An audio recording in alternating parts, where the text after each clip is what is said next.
Hello, everybody. I'm not even going to give it a long intro. We're just going to get into it today. Welcome back to day 6 of our Pick3 playthrough. This is the new account that I'm running that I spent a little money on this time just to see. Look, I feel like the 3x choose your champion pack is real strong for new players. $25 US, and then the daily boost is like $5 for 30 days.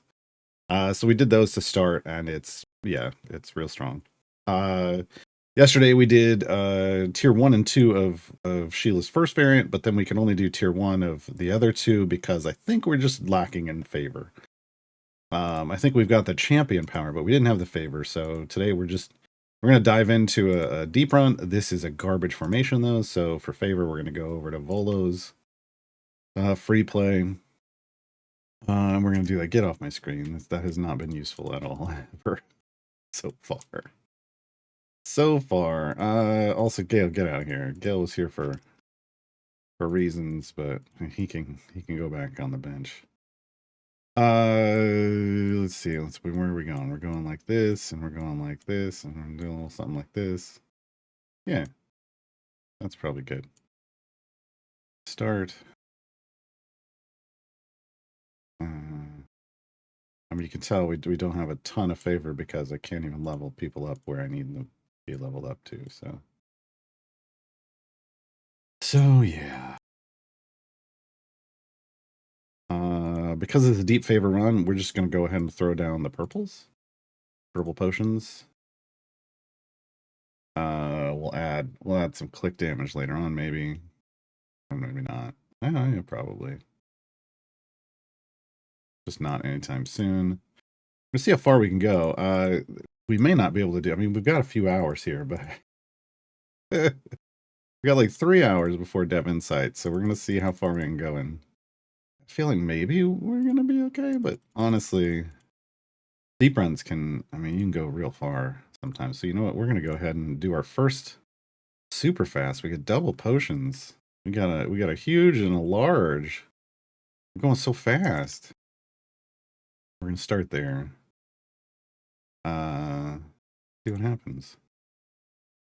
See what happens. All right, let's clear some of these flashing lights. Ooh, gold chest. We were like 1 gold chest away. Yeah, we got 1 green card left. This should be it, folks. And no, because we got the epic, because we were on our pity timer. Fine. I mean, we'll take Ricochet. We'll take an epic Ricochet. It's fine. Let's see the Sheila chest. Gets us a blue. Cool. She's full blue with a purple, so we're good on her. That's really what we were shooting for.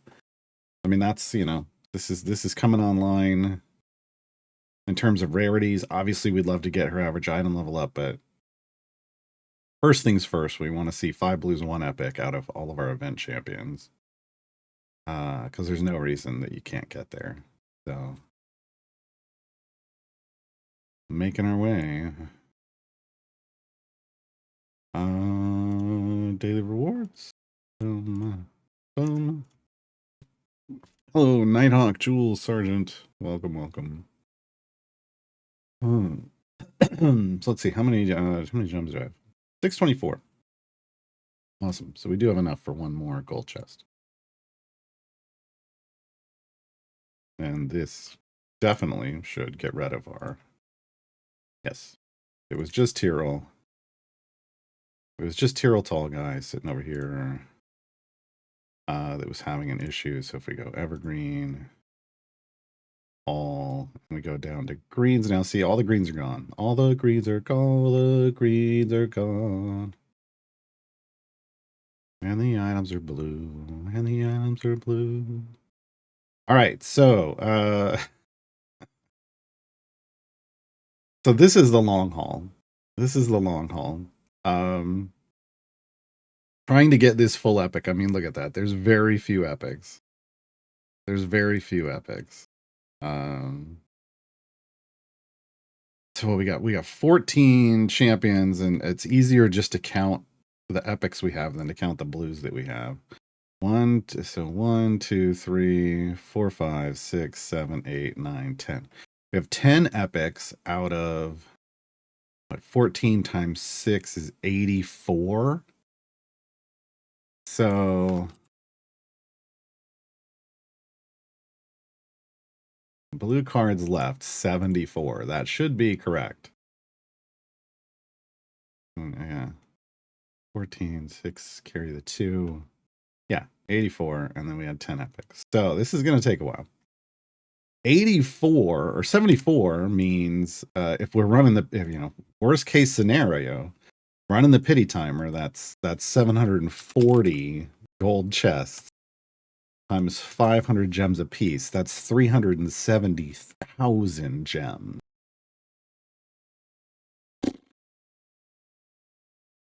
So that is that is not something you can just rush into. It's going to take us a while. So this is where we start looking at like purchasing other things. So if we look at the shop, gem items, like the next thing we're gonna probably get, if we can earn a bunch of gems at some, like we want to start earning towards our gelatinous cube to get another familiar. So we've got 5. That'd give us 6 total. Oh. Well, Moobot can just suck it.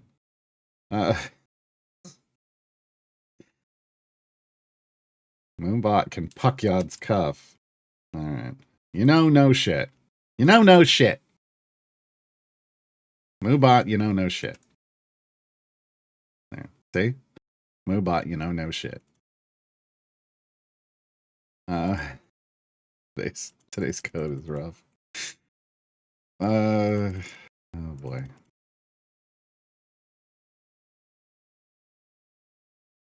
So yeah, if we can get another familiar, then I'll be able to have 5 on the field and one on click damage to start off, which is a bit of a speed, a tiny little bit of speed boost. On the boss stage is not a whole lot, but it's noticeable at this point for us because we're so slow, generally speaking. Yeah.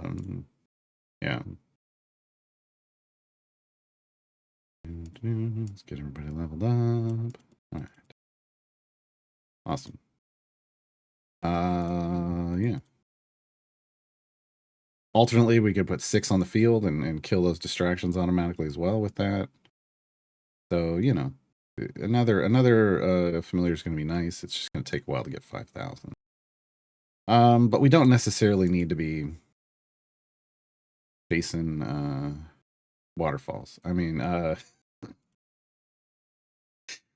we don't need to be chasing gold, epics. Like it's just, it's literally 5,000 gems to guarantee us an epic, right? So this is one of those decisions, that's going to be 5,000 gems for every guaranteed epic at this point. So it's not a big deal if we're like, well, let's save up 5,000 and just get a familiar. We can also start looking as we get our speed groups going, as we get our speed champions going faster, we can start looking at saving up for like speed feats.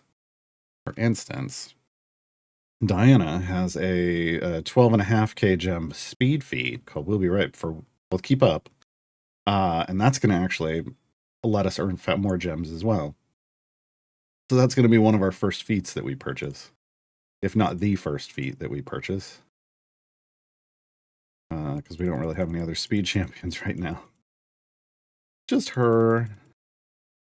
It's just her. And that's okay. That's okay. All right. I should put my own, probably put my own code in.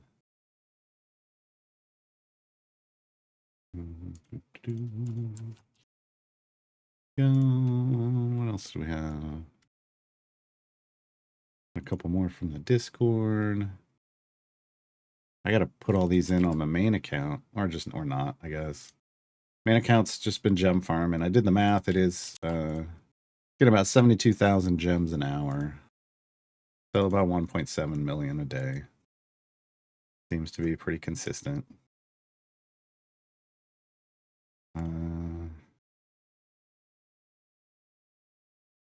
Feel like it could probably go farther than that. It could probably earn more, but I'm not exactly sure what tweaks it needs.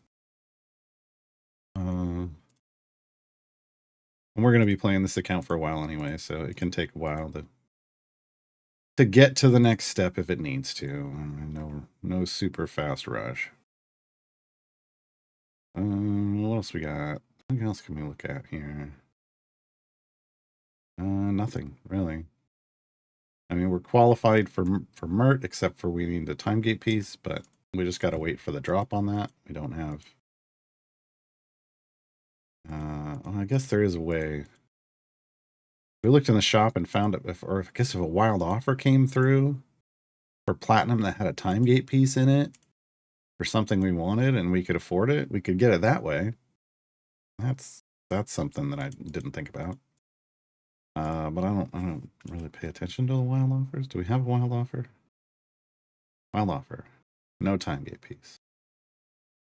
So yeah, that's something to keep an eye on, I guess, is wild offer or a pack that has a time gate? No. Do they? Sometimes. I thought they were all in wild offers. Aren't all of the time gate pieces in wild offers now?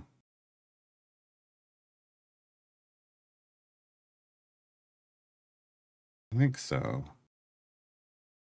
I'm not seeing any show up here, so that makes me feel like it's just wild offer. This has a golden potion with a familiar? I forgot about that. Interesting. Okay. That's good to keep in my brain space that they've got a familiar pack with a golden potion in it. I did not remember that. Yeah, nothing with time gate pieces. So it's gotta be the other pack. We're still 1,700 away here.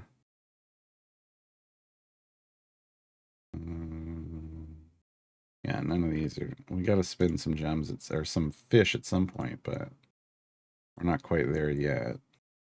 I wouldn't just come over here and do this because that's a waste. That's a waste.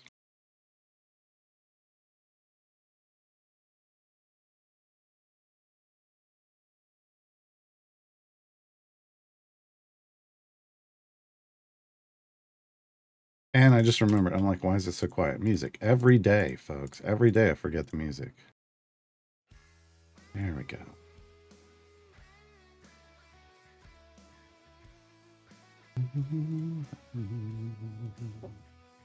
Gotta have my music on. But event offers, I don't think they have time gate pieces. Yeah. There's nothing there with a time gate piece. It's just more event boons. Like the bonus you're going to get there is boons. Boons! Strawberry wine. Wait, no. It's different kind of boons. That's the kind of boons I grew up with. Did you for a Sheila offer? Interesting. Yeah, no, that's no time gate pieces here for Sheila.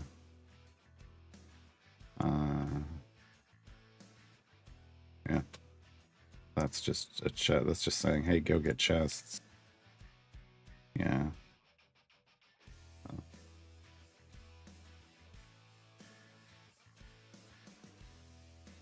I mean, we can keep an eye on those rotations. We'll have to. Yeah, that's it. Boone Strawberry Hill. There were others, but for whatever reason, like there were other flavors, but for whatever reason, all anybody ever talked about was Strawberry Hill. It was probably the least wretchy flavor.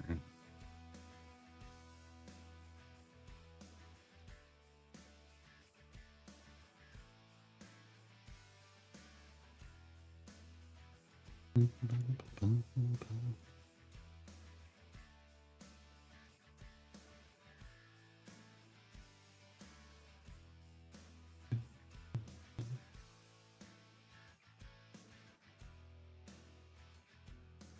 right, we're getting to the point where we're basically done with click damage.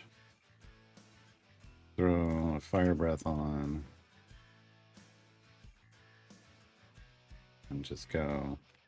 We're already to EO7 favor. We were at E10 coming in, so we've already earned EO7. So we're going to get so much favor. This is going to be so, we're going to be so much favor. We got 2 moon cards, 2 gem cards. So yeah, we're in a good place here for this favor run. In a good place. Hey, Delcoon. Oh, hey, Gertoffelnund, I missed that. Oh, I missed that. I got distracted by something.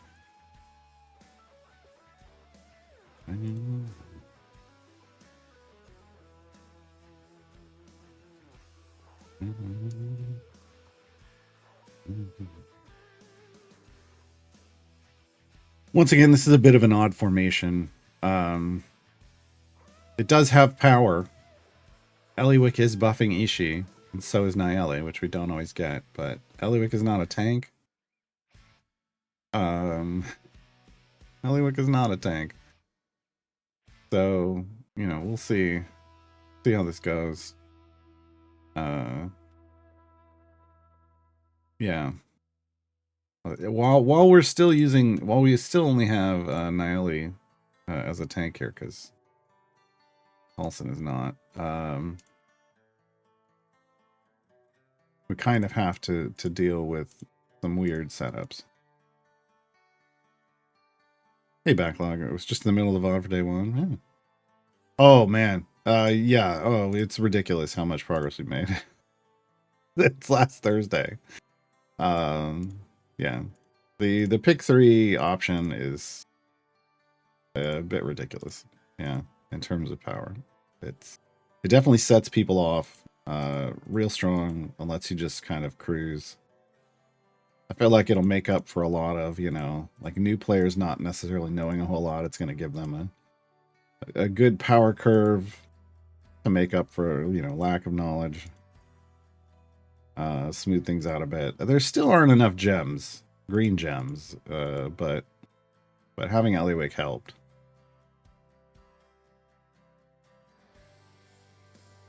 $294 out of 400 Zerial Verits. I can't remember who gains from that. Carlock. Carlock is for Zerial. Gale is for Elminster. So your Carlock's almost at the current max for power. Close enough. Close enough.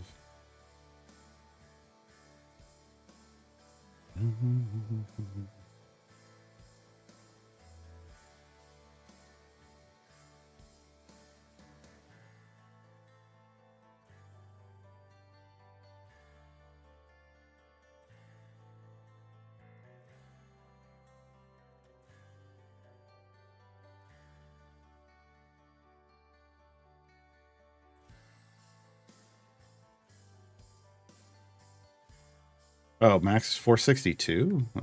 Well, I don't know. They're within 70. Like 68 away. I think that's close. I think it's pretty damn close.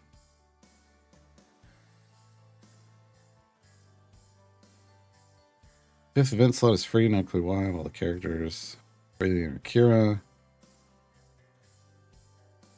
Trying to decide who to pick up. No, I won't be able to split the party until the next event.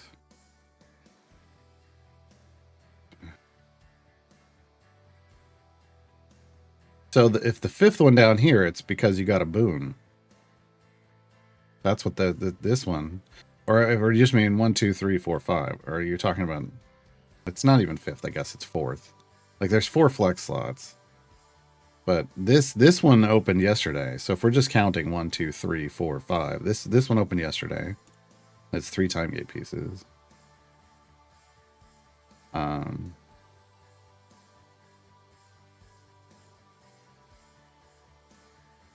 So you have Solak, but you also have Freely and Orkira. Uh,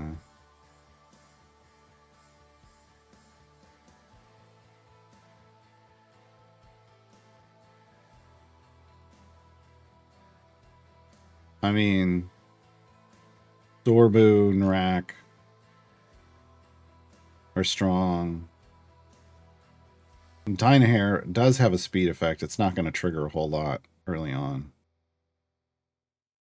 And there is an interaction with Minsk, at least, when you're newer. Desmond eventually will be, you know, great. So, I mean, there's some options. Nothing that's like, oh, well, you got to get this. But, yeah. Oh, okay, so it was the last one, yeah. This is because if you get a boon, then it unlocks.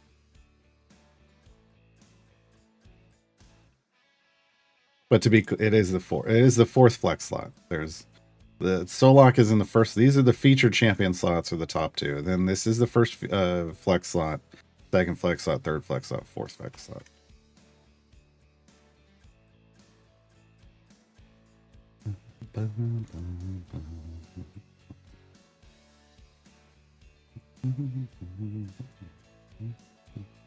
Did you backlog? Did you do your first trial like solo, or did you do it with a group?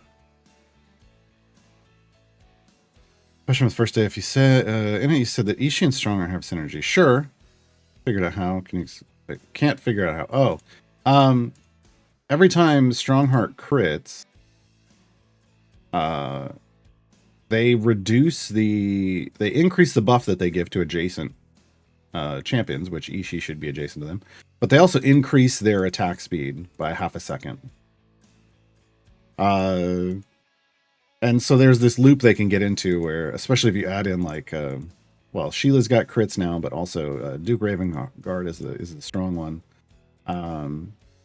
where they're just critting constantly, and then it basically maxes out Ishii's attack speed, so Ishii's going super fast, and Ishii has an ability called faster, harder, stronger. So the faster they attack, the more damage they're doing. Yeah.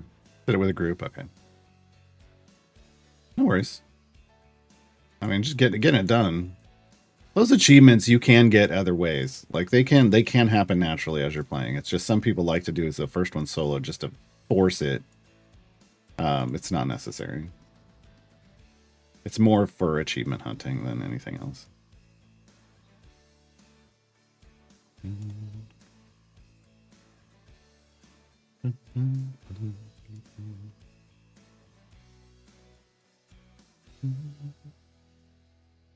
All right, we're in the 200s. There's EO9 favor.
I want to go spend gems so bad, but I'm just very much into the we really should just save up and get that familiar. Patience is hard sometimes. Because it's not like opening a gold chest right now is going to get us anything. I mean, you know, there's always a chance, but nothing really guaranteed. So, speaking of, we need to go throw these on Diana. Okay, 5 levels on her speed effect. That's good. Where are we at? Only 1 level.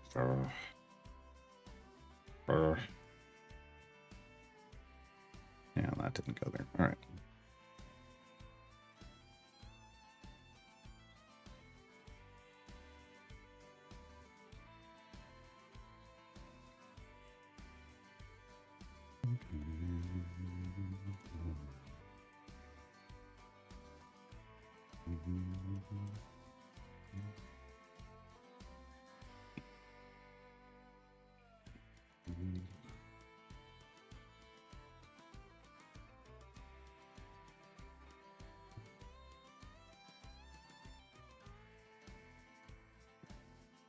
All right.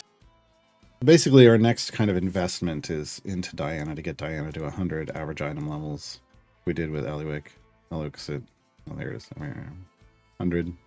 Boom, right there in the middle. So we want to get Diana there, even if it doesn't all land here like we'd like. Gonna give us some speed and some power. So we can go further with, you know, with a speed-based group. Complete more content with them, etc. We just, man, it would be nice to get some options. It would be nice if in the time gate we had a decent speed champion option, like a natural time gate after this event ends. Which, I mean, we're a ways away from, which is problematic. So we've got a lot of content to plow through without having any more speed champions. I shouldn't say problematic. It's just because of how much progress we're making. I feel like,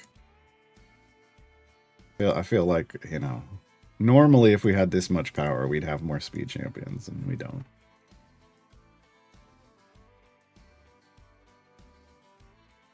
How many familiars did you need for using Modron automation for gem farming? I need to know what you mean by gem farming. You're in the mid game now, so do you mean like an actual like mad wizard gem farm? Is that what we're talking about? Because a mad wizard gem farm is minimum 5 on the field. 1 on click damage, so there's 6. And then 1 on each of the champions in the formation. So if you have a 9 champion formation, that's 15. That's 15. But that's really like, yeah. Yeah, 15. You know, 1 extra one, you know, if you end up having 16, you could throw another one on the field, but 15 is the minimum for a full formation of speed champions. Which, like that requires spending cash, right?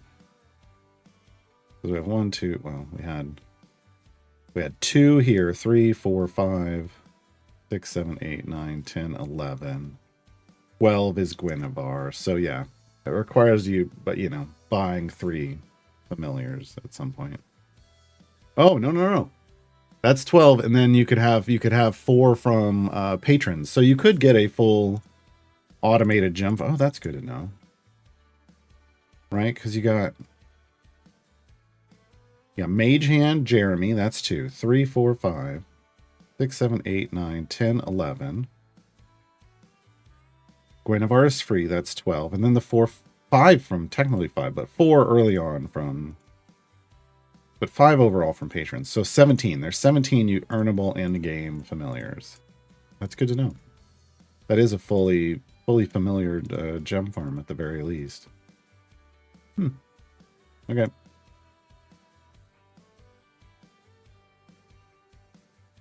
Yeah, for a second there, I forgot about patrons.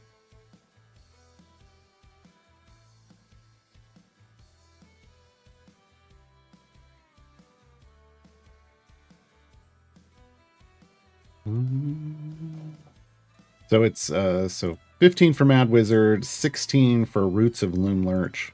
Again, both of which I guess are available to you via earnable in-game currency.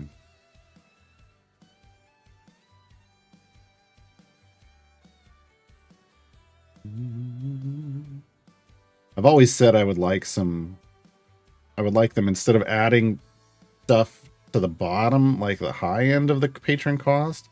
I like to add like familiars to the early part, but again, that cuts into their revenue. But I don't know. I feel like with multiple parties, like I feel like early on, like teaching people how wonderful having familiars is a good thing. It's like you know, just in one party, and then they see their other parties and they're like, let's get some familiars for those. I feel like that's the, you know, encourage people to do that. Make your familiars off as what you spend for the background parties. or make your money off the familiars that people spend on for background parties. All right, we're up to E12, so we've already got an increase in favor, but you know, we're shooting for the E20s. Honestly, we're shooting for the E20s.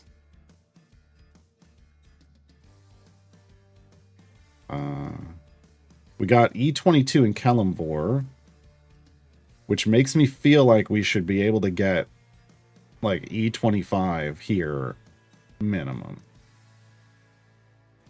Kalimvor is a main campaign. The health scaling and favor, it's harder to get a favor there than in an event. So we should be able to get at least E25 here, I believe. But then again, the Kalimvor campaign also had maybe a slightly better formation layout. I don't know. We'll see. We'll see how alive Eliwick can stay up here in the front, basically. And 14. Okay. So I mean, you're not missing that much. So you just throw in like 8 champions. Yeah. Do you have someone other than Minsk you can put in? Or somebody other, or do you have like a Whittle instead of a Lae'zel? Or do you not have Whittle yet? I guess Lae'zel's fine. Especially on Mad Wizard. She's going to get you past the barricade one a little bit quicker. But Minsk is not the greatest.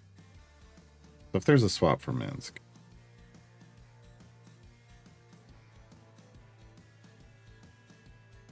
No dumb questions, Tiger Bomb. Assuming fleets wake there a maximum number of fish or something. Nope. I mean, it's not like you can cap. There's a maximum amount that drops, but there isn't a maximum amount you can earn. If you're not collecting any, well, you got to be collecting some. You got to be killing things because they come off kills, enemy kills, and it's every 25 seconds. J-Dog was almost correct, but that's not the same thing as being correct. This is my chance to troll J-Dog back. J-Dog was almost correct, but not quite the same thing. So you get one every 25 seconds. So there's a fixed amount that can drop over time over the event, but you'll never reach a cap during the event.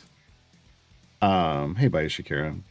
And then you can, so they should still be dropping as long as you're killing things. If you stop killing things, they stop dropping, right? Like if you're sitting on a boss and you're just trying to kill it, you're not going to see any fish drop because you didn't kill anything. But then you can boost the amounts you get by just popping contracts to get more fish if you would just want to get more fish. But you're always earning fish, and it doesn't matter what adventure you're in. You can be in the event, you can be in the campaign. Doesn't matter. Best place to submit a bug report. The in-game thing. Down here at the bottom right. Here, down here. Boom. Boom. Arrow. Arrow down there. That little exclamation or that little question mark button, support. Then say okay. And it will take you to a thing. It'll take you to a thing. A web form. And you fill it out.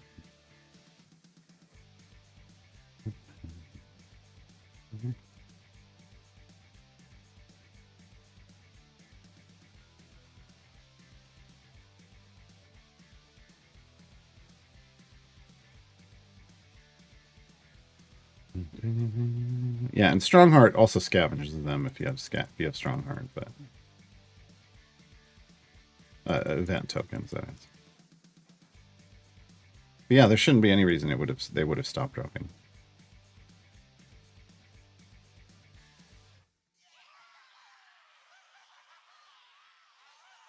So take out Minsk and add either Vi or Melf. Either one of those are going to be a more consistent speed effect than Minsk. Minsk offers very little.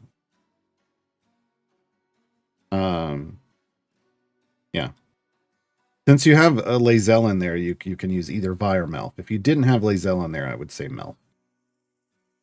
to help attack through the barriers because Vi won't do it. But in any quest in Fleets, it doesn't matter. When Umberlee's Abyssal Adventure, I don't know what that is, but I'm guessing it's an event thing. You're not getting any. If you're killing things, they should be dropping.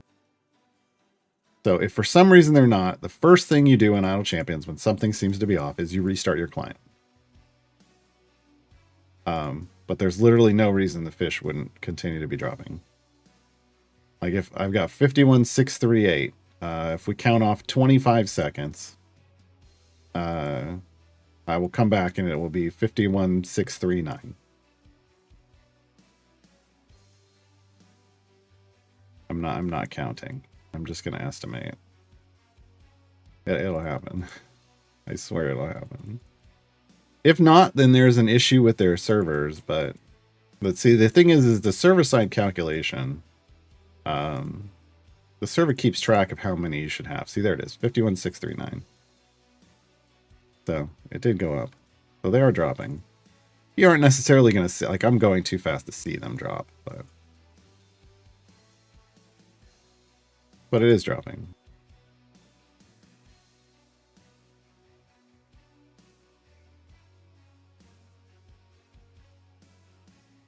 But basically the game server keeps track of like what time it is. That's basically what it's doing.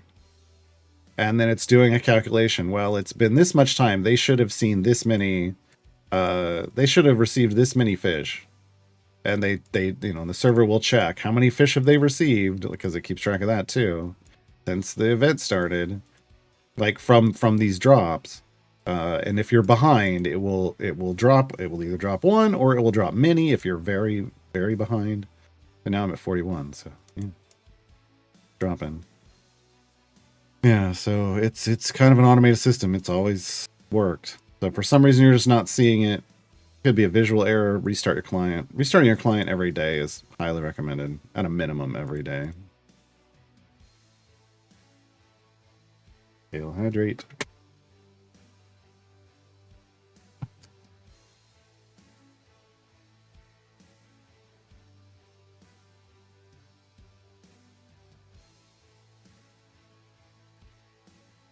I guess instead of blue cards left, I could go for green epics needed. That's real long, but that fills that kind of space up there. That's not bad. Green epics needed, so that's the core and evergreen.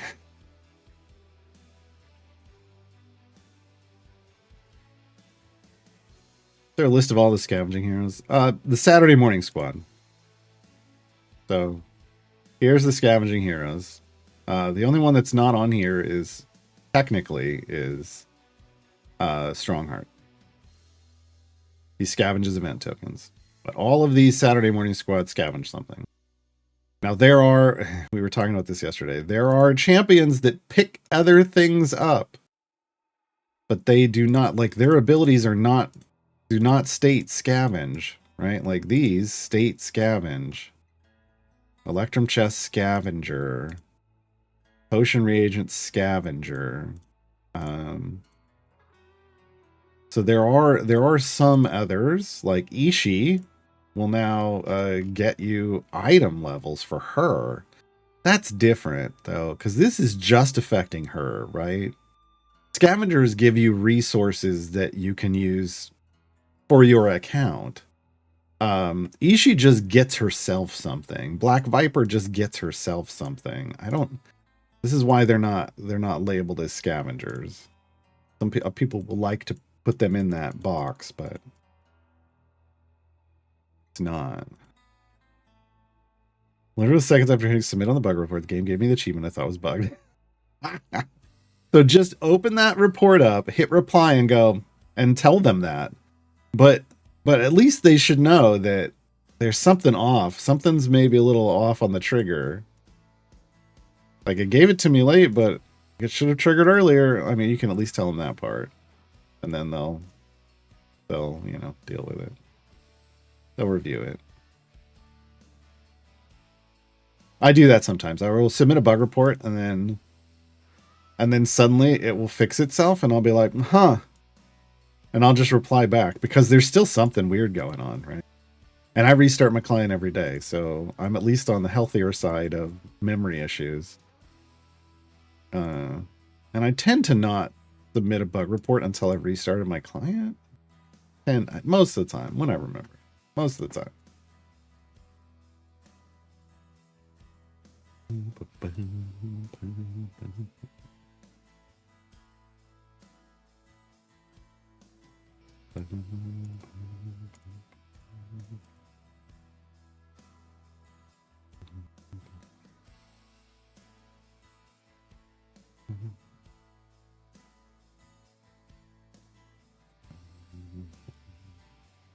But sometimes, I mean, especially with achievements, I feel like them getting feedback that it feels broken is a good thing. They may not feel that way. I do.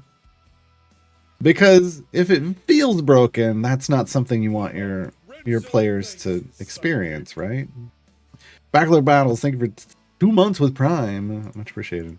But you don't want your players feeling like things are broken any more than you want things to be broken. So I feel like both of those are valid reasons to submit bug reports. Sean's probably listening and going, oh, stop it.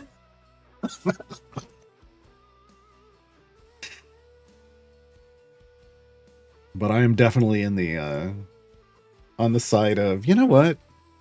Like, coming from community management, I'm like, I feel like a healthy game studio should want to fix problems like this, but you know, that's not always how all game studios feel.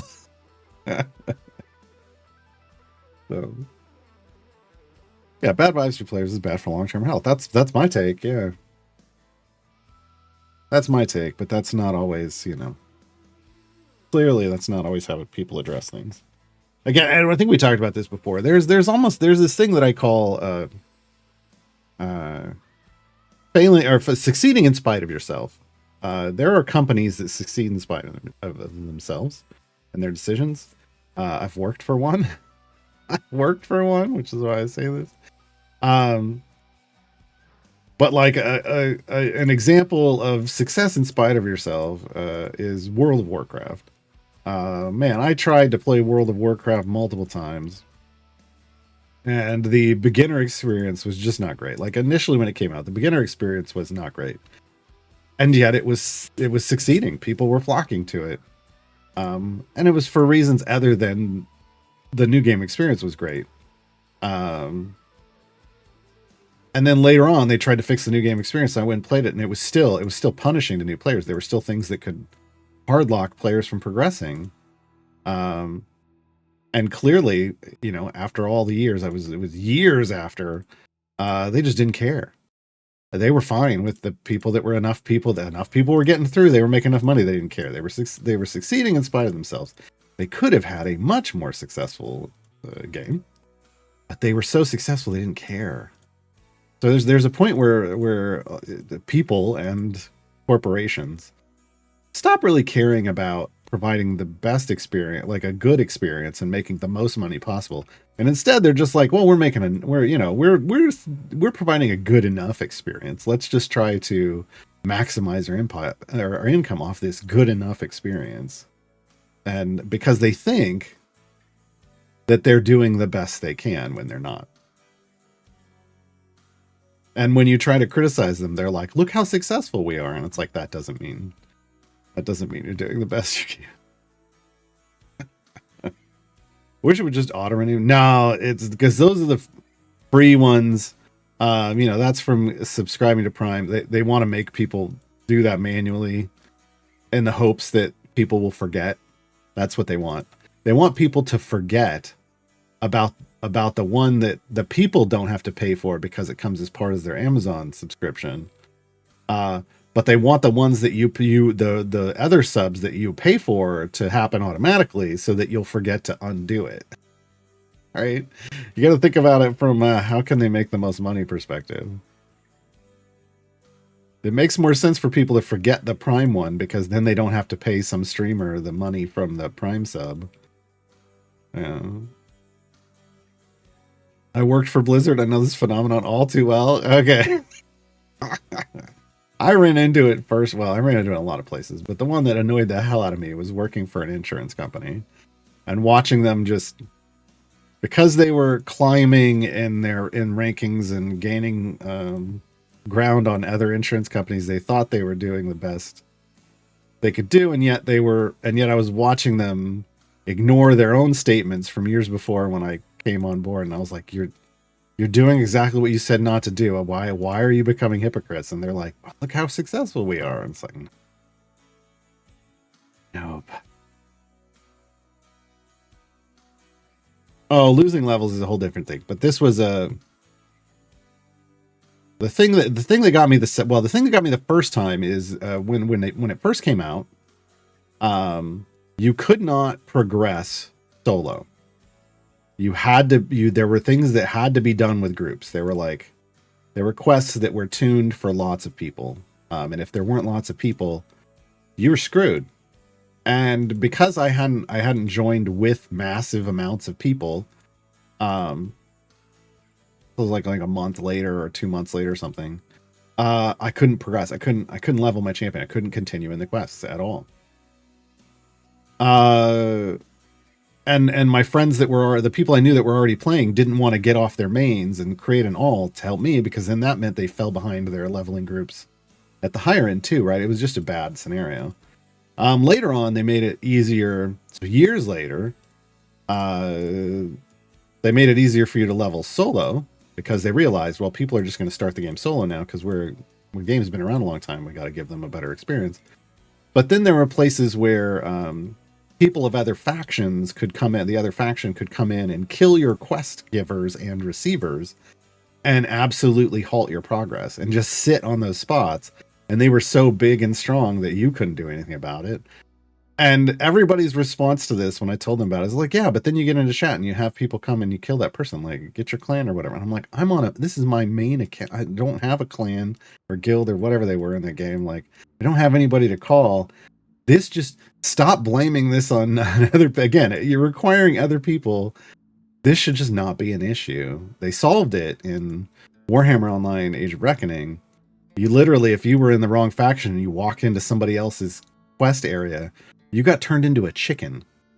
They were literally calling you a coward to your face. You got turned into a chicken.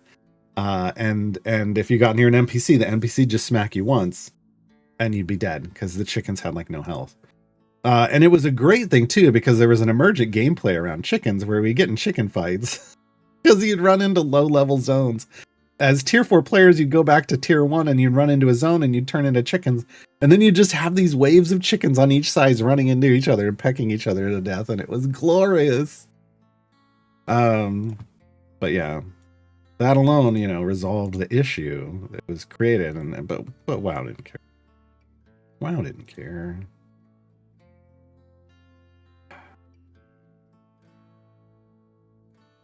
And it's fine. They were making enough money. They were like, we print money. We don't need to listen to new players. What would they know about our successful game? Who knows? Imagine what they might know and what could have been different. Imagine how incredibly imagine if they were even more successful. Like an order of magnitude even more successful, how the world would have changed. Oh, for the worse, but maybe. I don't know. Oh, we died.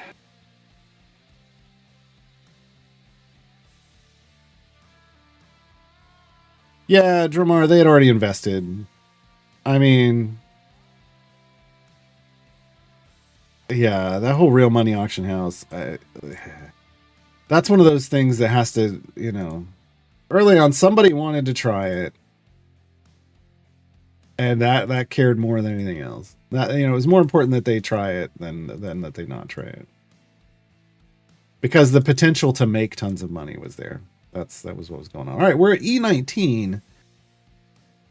I swore we were gonna get into the. I said we were gonna get in the mid 20s. We did not. What happened? Let's see. Well, let's throw an hour-long gold find potion on. Maybe some damage and maybe some health. We'll try it again. Probably need to upgrade a bit more efficiently. I was not paying attention. Did I stretch? I don't know. That should be. No.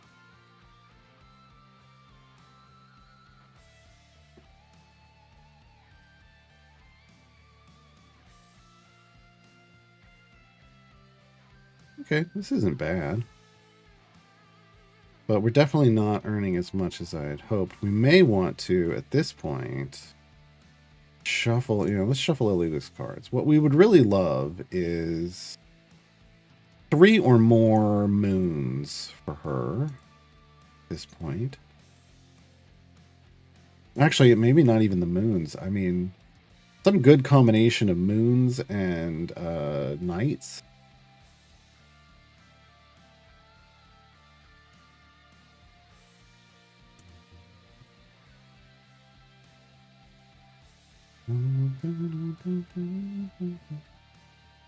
All the games before it had the same Japanese Korean MMO playstyle with required groups. No? What? I mean, the games before WoW? That's not true at all. I played Star Wars Galaxy. It didn't require groups for shit. That's why I was annoyed.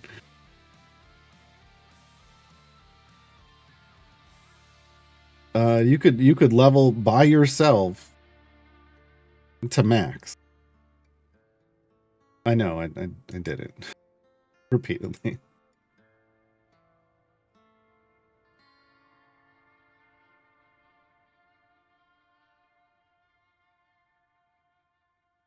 Because there were no quests. It was a sandbox game.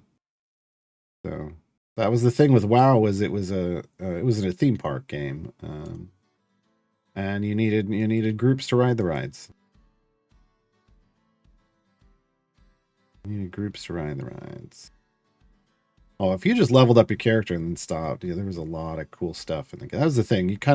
There's parts of it where you had to make your own fun, but then there were lots of cool encounters that were that were high end, and some of the encounters require groups, yeah, but not always. Like going crate dragon hunting was super cool. Most of the time that required groups. I could solo them. But I had a build that was specifically built around soloing. Like that was my joy, but that's also, as a Wookiee, it was a challenge because when the game first came out, Wookiees didn't have any armor. And then later on, I think they only got like light armor? Either a light or medium. So it was still, still like, wow. Way to be racist.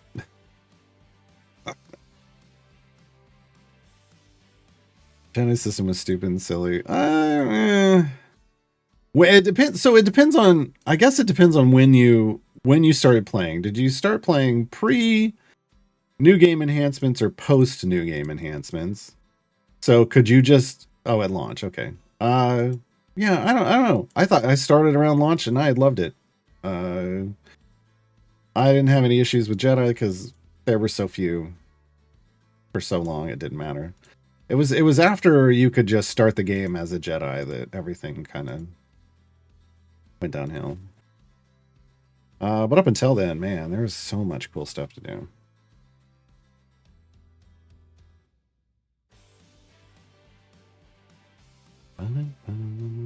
Hey, Nathalis. Tabula Rasa. Wow, I almost forgot about that game. One of my roommate at the back then when that came out, he got into he played Tabula Rasa, and I mean we joke about it to this day. Because it was like gonna be so cool, and then it was just kind of fell on its face. And just kind of fell on its face, which is too bad. I mean, they were trying. I don't have a problem with people trying things, but there was some hype around that game, and then it just fell over. 2 moon cars is like 2,000%. That's neat. We really need. I feel like we really need 3 moon cards. I would like to. I'm going to shuffle my hand again. Probably should have respect or Spectre into Moon, knowing we were going this instead of into Gem. That's on me. That's on me. You wanted nothing more than to be a Jedi, and just couldn't be. I mean, you couldn't for a long time, and then there was the grind to do it. Like it was, you know, I don't know. I guess if that was what you went into the game to try to be, then that was the wrong game for you. Later on, when you could just start it after MGE, would have been your thing, because then anybody could have been a Jedi. But I don't know. Just being able to log in and be a Jedi, I think was a bad decision. I really liked that. Like, even, I don't know, there were a lot of Jedi. I was not a Jedi for a long time and had no interest in being Jedi for a long time. I was a bodyguard for Jedi in training for a long time. And then the village came around, which was like it was because there was this thing called the holocron grind.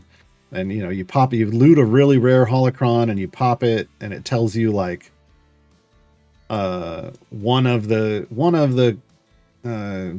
classes you needed to grind to continue your Jedi journey, because that was what they did, is they locked it behind like this hidden selection of classes that you had to master, which was still, so some people would just, instead of chasing holocrons, would just start grinding all the classes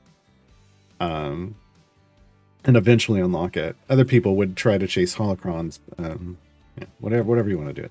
But then they did the village, and the village was way more enjoyable in my opinion. The village was basically, there was like a Jedi village or force sensitive village, and you went there and they kind of led you down a path, and there was like a cool challenge fight, which, you know, unfortunately you could bring people along and that made it easy, but I did it solo and it was so much fun doing it solo, because it felt like I was really earning my force sensitive powers and stuff. I thought the village was neat. Some people hated it. I mean, there's always going to be haters, but it definitely introduced more Jedi into the game. And around then was when we figured out you could start, it was just better to be in groups, and we had Jedi, like groups of Jedi out grinding and stuff, and then the game was a lot more fun. The game was a lot more fun when you're in groups. I don't know. But then when you could just log in and from day one, moment one, be a Jedi, it was just kind of like, eh. They just kind of nerfed the game. They dumbed it down a lot. A whole lot. They took away all of some of the coolest stuff, like creature handlers and bioengineering and all this kind of cool. They just got rid of all this really cool stuff. Which, if that kind of stuff sounds interesting to you, head over to Stars Reach. That is literally one of the main developers behind Star Wars Galaxies. It is basically Star Wars Galaxies 2.0. It just doesn't have the Star Wars IP. They're continuing all the cool things that they would have liked to have done back then. I'm gonna play some detective game tomorrow. Friday. That's thank God it's Friday. Today's Thursday. Yes, I had to check the calendar. Today is Thursday. Monday through Thursday we do Idle Champions. Fridays we do something else. Fridays we do something else. But yeah, the thing I liked about Star Wars Galaxies when it came out was that there weren't Jedi. You were just existing in the world of Star Wars. That's what I wanted. I just wanted to exist in the world of Star Wars, and I loved it. Later on, I got wild. Okay, we're gonna try to get by this boss. I don't think, I popped the cards. Yeah, okay. We got it. Go, click. Yes. All right. Can we get more moon cards this time? We keep getting stuck on 2 moon cards. Keep getting stuck on 2 moon cards. No. That's not great.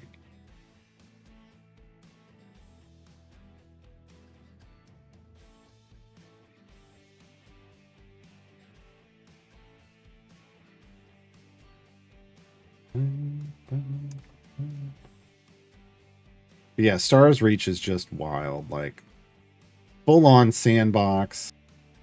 At a level like even with the terrain and stuff, like it's the most sandboxy sandbox ever. It's wild. It's wild. And the idea is that, like, I think in testing right now there's like 1 planet that you're on, but the idea is that there's a space full of planets and you can go to different planets and you can even own, like, you can basically try to own a planet as a group, like take it over and defend it and keep it as yours and wild stuff. You could destroy a planet. You can go full capitalist society and basically take all of its resources and ultimately destroy it. Like there's, yeah, they're going all in. They're going all in.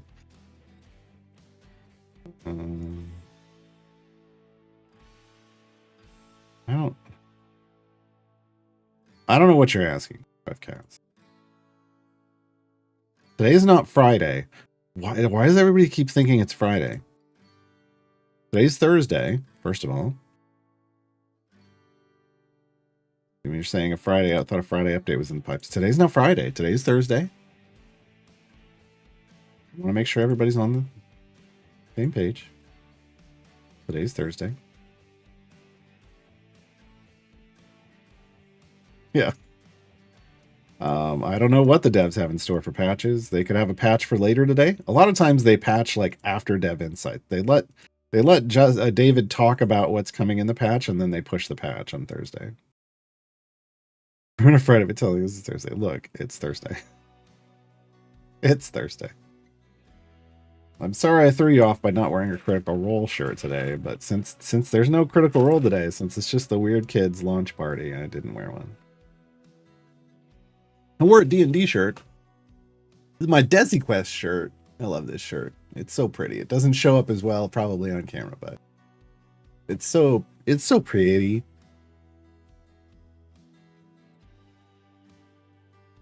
Got a little D20 in the middle. Wow, D5 Cats, wow. Throw in the qualifier that, I mean, other than Gar's quality stream. Yeah, the change for Friday is now Thursday. Yeah.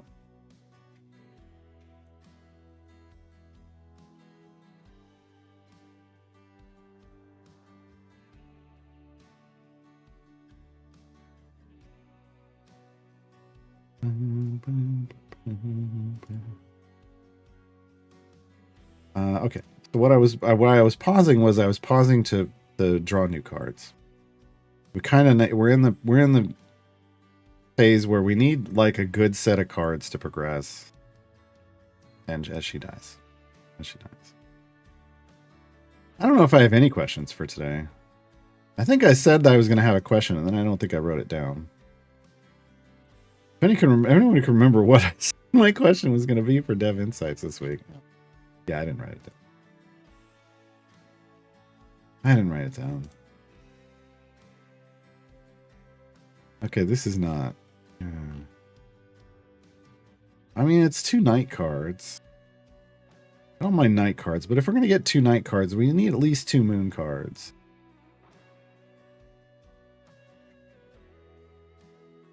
So we can have these kind of white grayish ones, and then blues.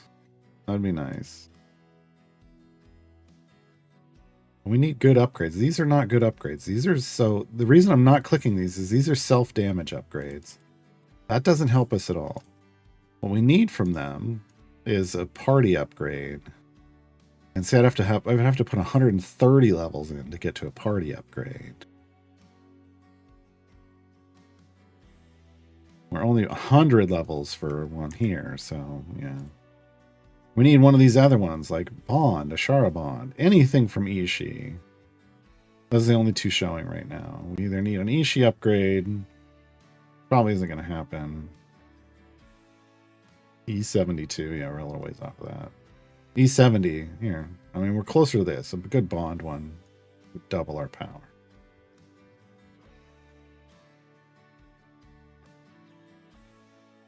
Yeah, I don't know. I can't remember what... I had a question, and now I can't remember what it was.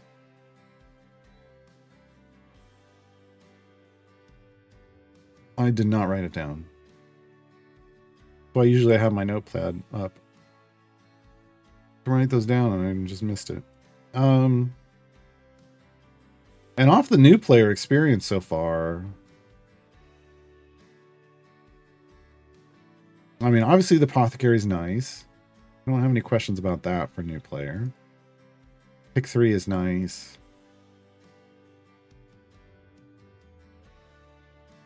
I don't really have any questions. My general feedback would be, man, there still needs to be larger new player green gem generation. But I don't even know how they would fix that. Well, I know how they would fix it, but they don't want to. They've made that clear, so. They would fix it by making early guide quests reward green gems instead of corrupted gems, but they don't want to do that.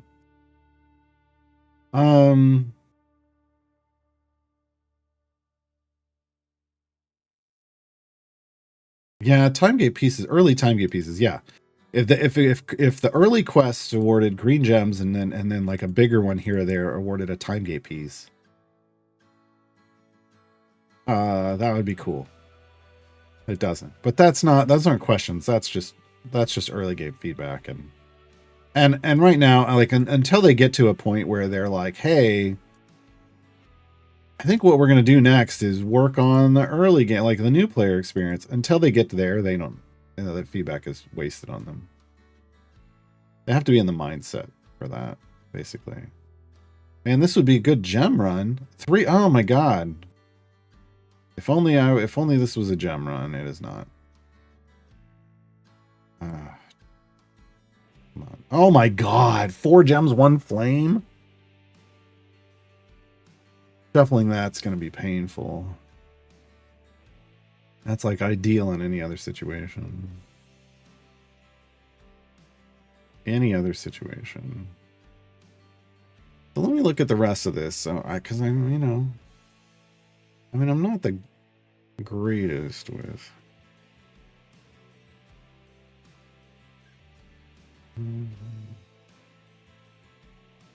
Yeah, I mean, we got some stacking debuffs. The issue is living long enough to do the stacking.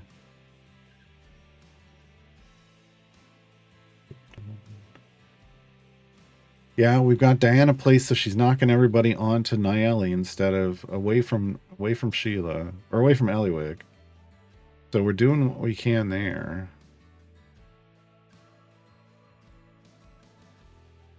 Yeah.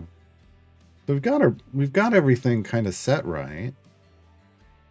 Can't really fix the formation. We could play around with like swapping in Gale for Brunor. What's Brunor's buff? EO8. All he's offering an EO8 buff. So let's see what Gale offers.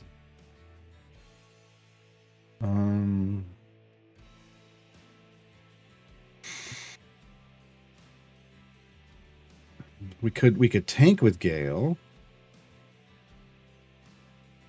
That would create a problem where we wouldn't. Yeah, that would create a problem. We wouldn't be able to. Then we'd have to move Ishii back. We'd be losing a buff, so we don't want to do that. Do we go Abjuration so that attacks against champions miss 50% of the time? That could be good. Or we could go the AoE. I think maybe Abjuration. Does he just buff ahead? 2 columns in front. Okay, so we do have to move him back. That's fine. We just put Celeste there. And then let's see. For here. How far can we... Okay, watch. Okay, there we go. Feats. Experience stage would be pointless. Okay. So. What are we getting? We're getting EO7 buff, but then we're getting an EO4 debuff. So this is better. This is going to be better. We're also giving survivability to the front line.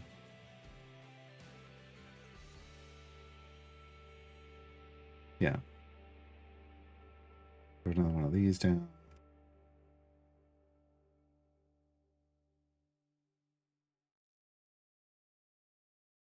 This is going to help Eliwick and Nayeli survive as we tank.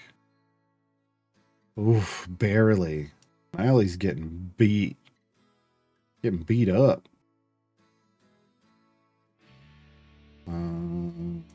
Let's go another gold find stack. I mean, honestly, let's just gold find stack. Full stack of gold find potions, because why wouldn't we? Why wouldn't we? We're chasing another upgrade.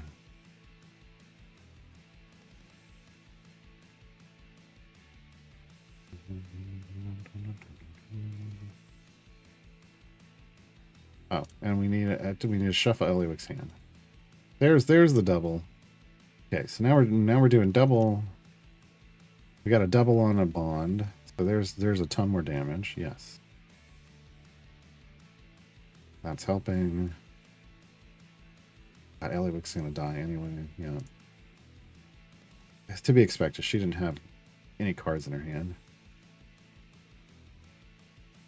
Man. She's gonna get overwhelmed again. Oh, not the worst.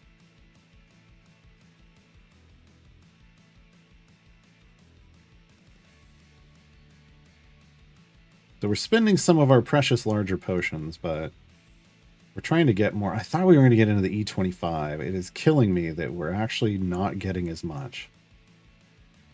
It does make sense because I started at E10, and when I got to E22, I started at E15.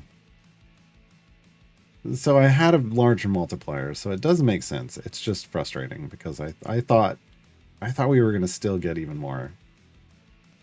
So I misread how much we were going to get, but at E20 is still going to be a big jump for us.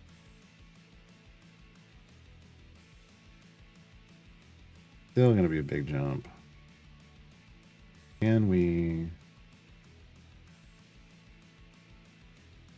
What's going to be... So the next one would be 111 E72 for Ishii. And that's gold find. It's not going to be power. It's going to be gold find. Which isn't the worst. Go look. He wants 110. Yeah, that ain't going to happen. 50 for healing. That's the next one. She needs 55 for more health. We're close. We're close. More health would be nice. Not as much more health as we'd really like, though.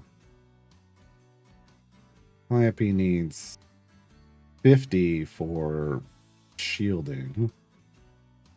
100 for a buff.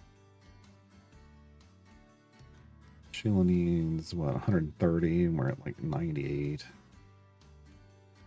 Hitch needs 100. Diana needs 100. Eliwick needs 50 and only has 20. Yeah, okay. So Eliwick right now, really like what cards can we draw? We got a couple night cards, but we didn't get the moon cards. We need a pair of nights and a pair of moons to really kind of optimize this. So I do my Desmond runs on stream, and is there a VOD? I think I might have started it on stream. I don't think we finished it on stream. Did I post that? Hold on, let me just see if I posted that in.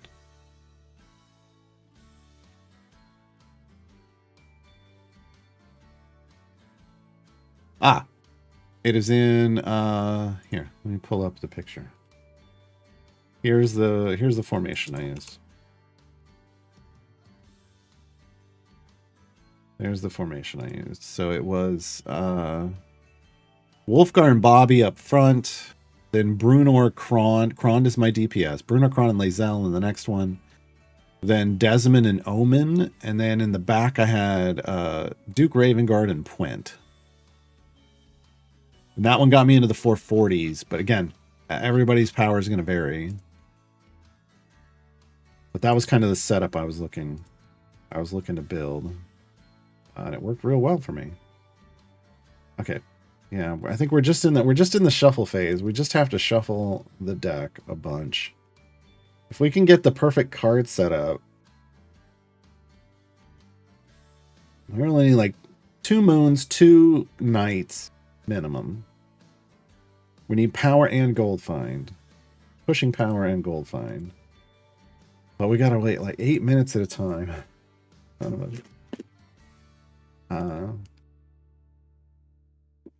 was gonna say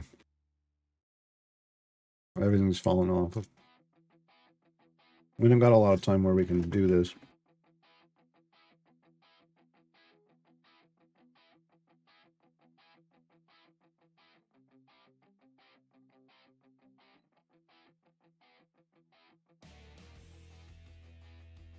All those gems.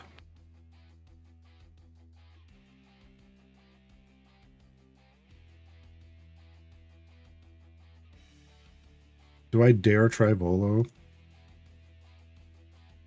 Oh my god.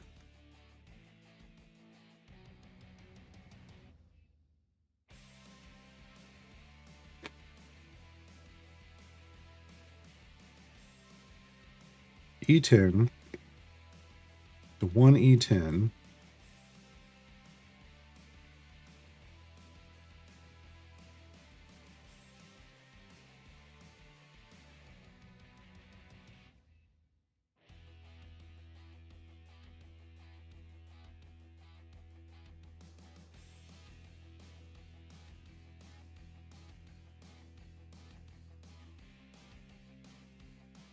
I'm gonna go real efficiently with this so I don't waste our money here.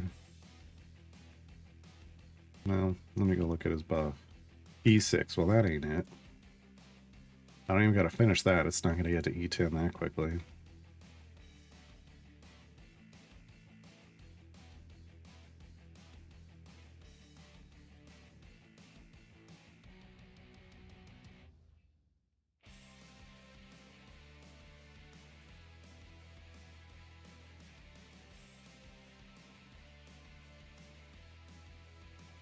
E14, god damn. Why do you punish me like this?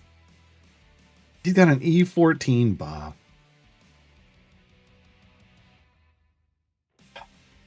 We haven't even encountered a bunch of enemies. Oh man.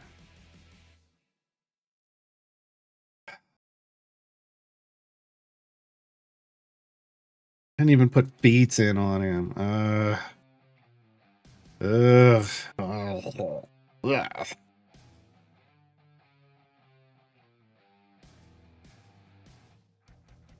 Alright.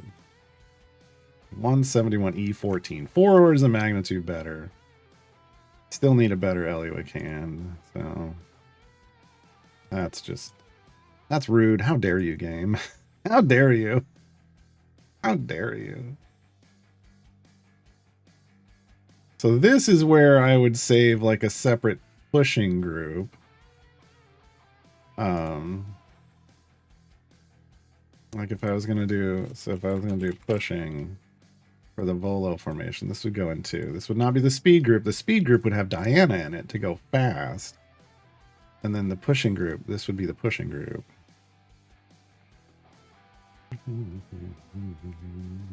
Yeah, see, we just Shrek this area, so this is better.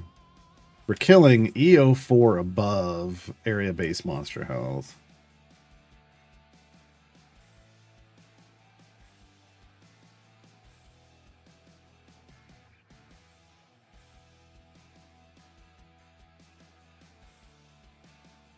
You would need 90 to upgrade. Okay. Sheila needed 100, right? No, she needed 130. Yeah, we weren't near that. All right.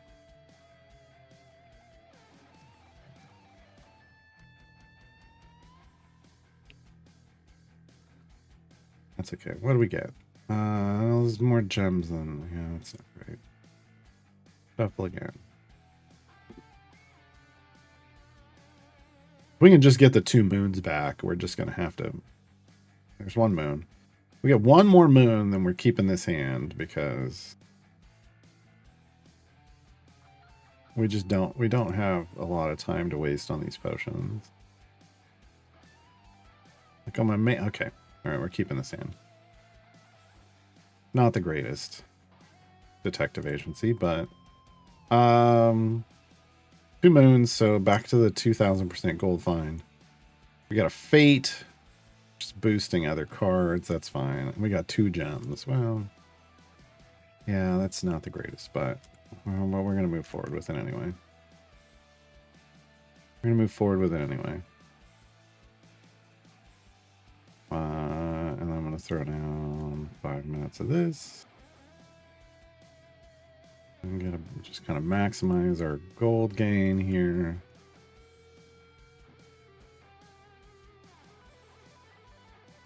Keep my fingers on the hotkeys for some ultimates. Keep my team alive.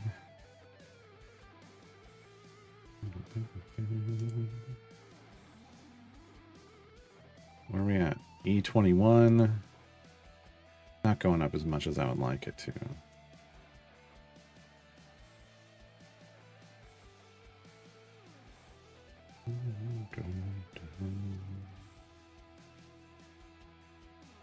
$249 E21. Yeah.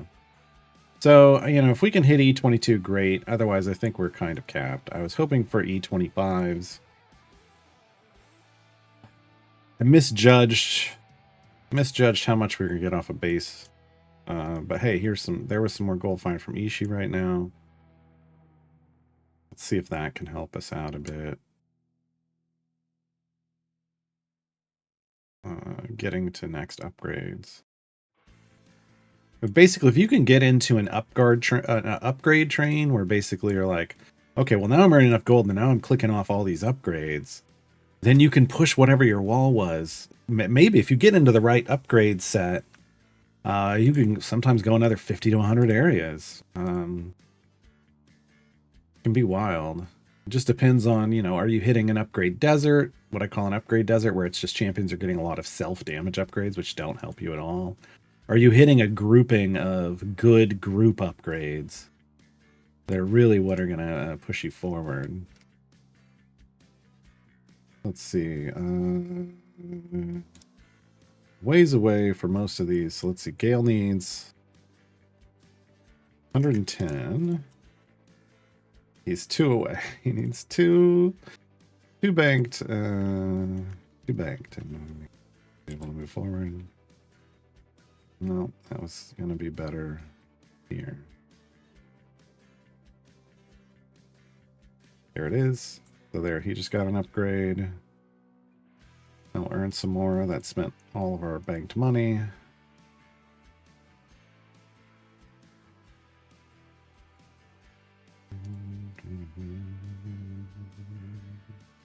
This is strong. We got to remember this when we get to the Area 50 bosses.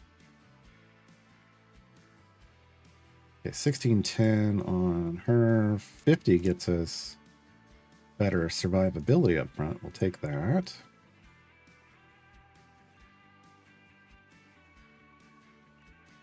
Could spend a potion of respec here. Gasp. since we moved Celeste, but I don't really want to waste it. Annihilate, 1060, 1115. Yeah, we got that. There's more survivability for Annihilate. Oh, here's some more survivability for Annihilate. Ooh, and more damage. See, we're hitting that. We're hitting that chain. Chain of upgrades. That's not how that song goes. All right. There's one for. Yep. Killing stuff. Moving forward. Making more gold. There's 6E21. Just let it keep stepping forward if it can. There's this. Oh, look at all these. Look at all these that are lit. Lighting up green. That's what we want to see. So we got a chance here of clearing 600 if we can keep chaining these upgrades. Did a gold find? Yeah, basically. That's about to fall off. That's about to fall off. We just want to keep that. We'll throw some damage on. Yeah.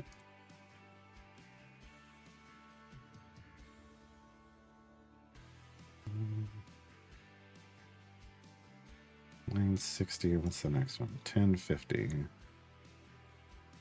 And then 1500. 1500. We're about to get the one here for Celeste. Come on. Show me the money.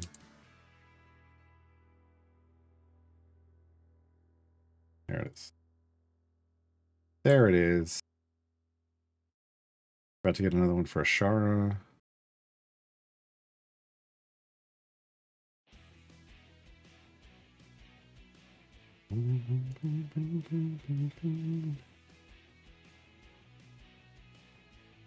Slowly killing. There we go. There's the Ashara one. Oh, and the Gale one. Wow.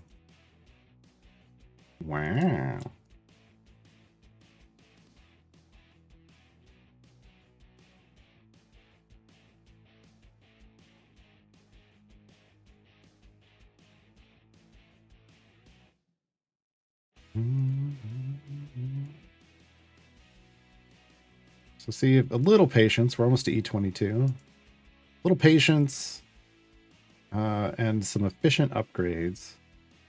We're making much better progress. There's follows. All right.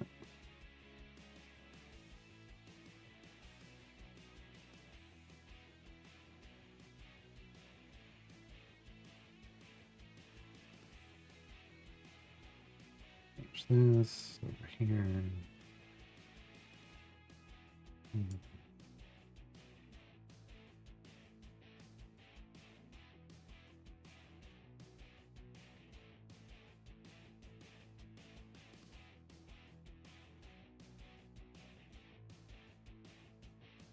Oh no, it's the geese. If anything could foil our plans, it's a bunch of geese. But being honest, that's terrifying. All right, we got a double and a double, so these are both fine. This one has the highest potential, though. Ricochet can hit multiple times. Oh, and then we got that one, too. You love to see it. That Ishii one is so far off. They buried it behind 100 levels. Oh, how dare they. How dare they.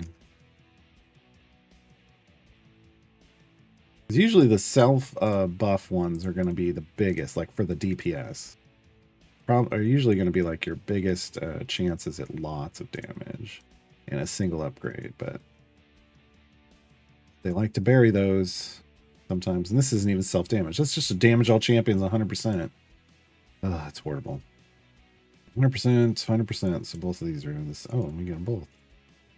Awesome. Man, we are chaining our upgrades at the right time.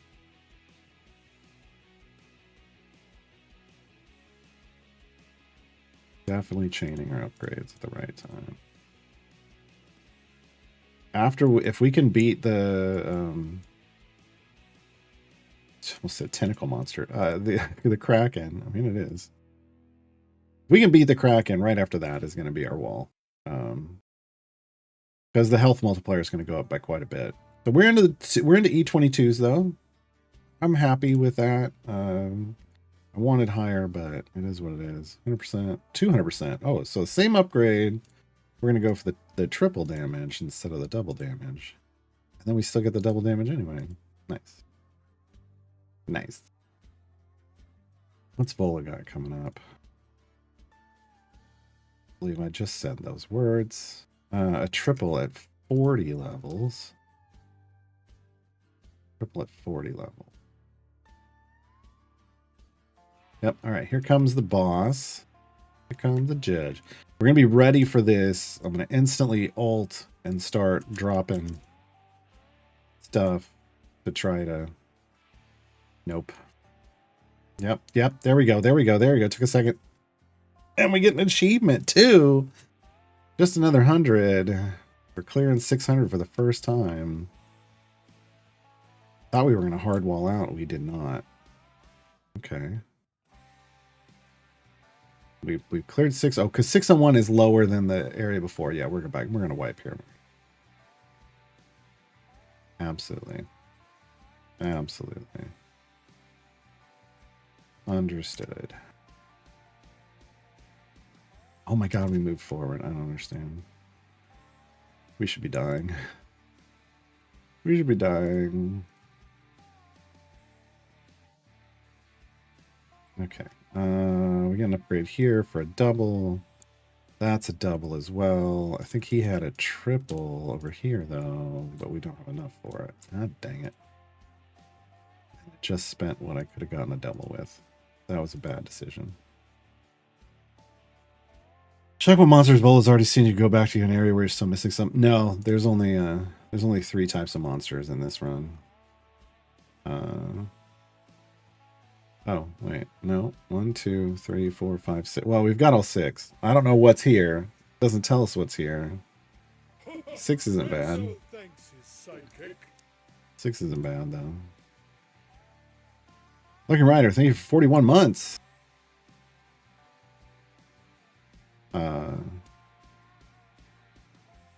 Just need...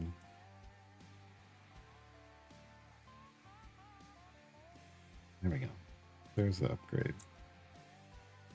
I'm like, I need one of these damage upgrades I accidentally didn't choose.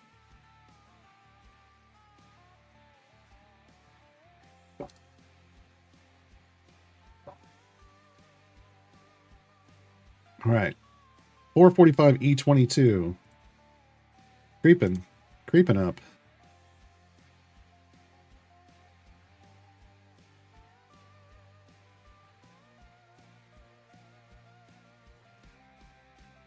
Pull out all the tricks, all the tips and tricks to try to move forward. And we got Shrek'd. Yeah. Fortunately, we get a good burst of damage out of confidence boost, but it only lasts for 30 seconds.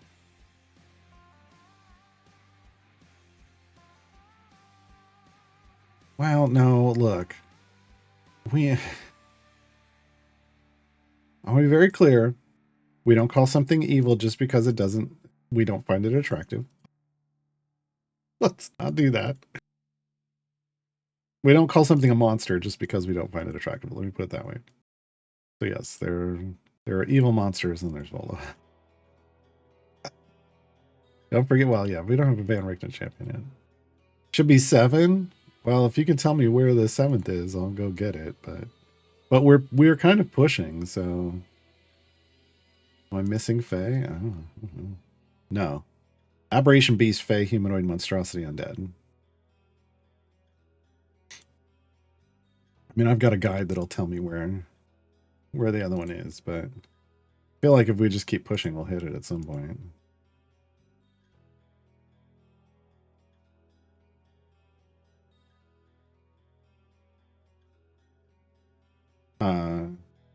I could also...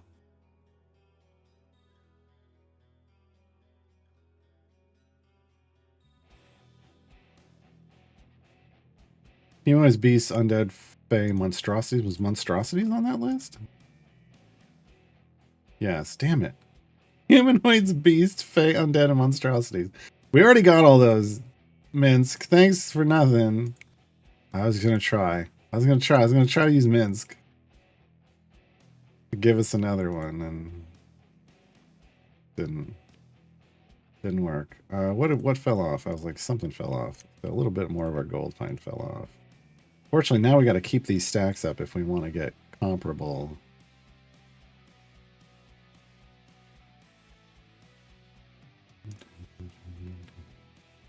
We got aberration. Again, aberration, beast, fey, humanoid, monstrosity, undead.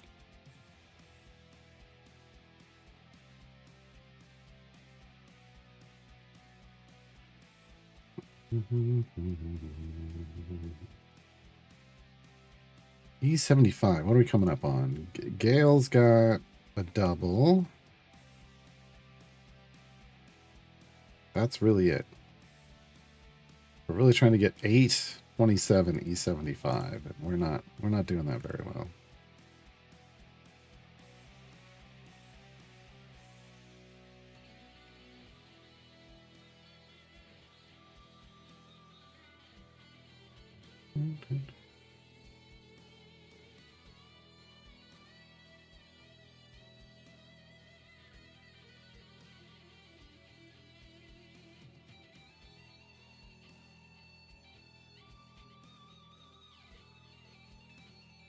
Oh gosh. And we're dead.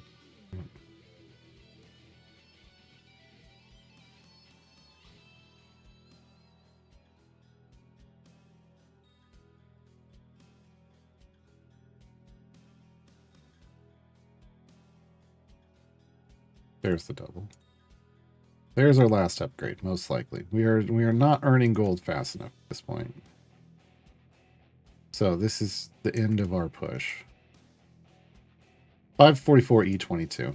I'm good with that, but let's see if we can go just a little more further. That was that. That's not going to make anything better. That's not going to make anything better. That doesn't. Yeah. We were kind of in the best situation we could hope for.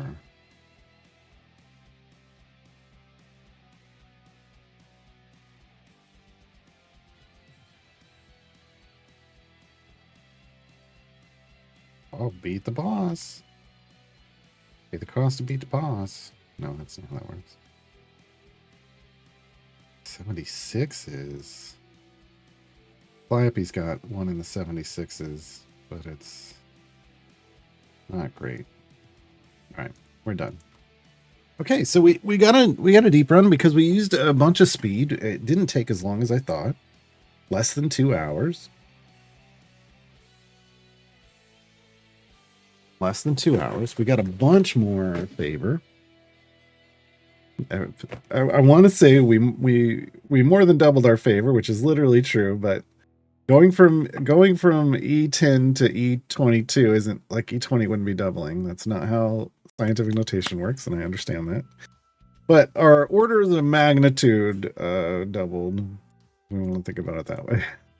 People get so mad when you try to. But yeah, we went from E10 to E22 because we're at E22 now.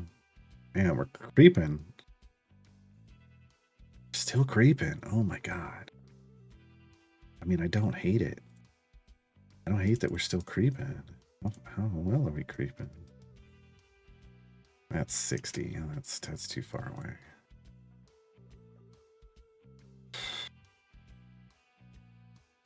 We don't have another upgrade. There's an E76 upgrade, 2 E76. The double. I think. Oh no, we're still pushing. Ridiculous.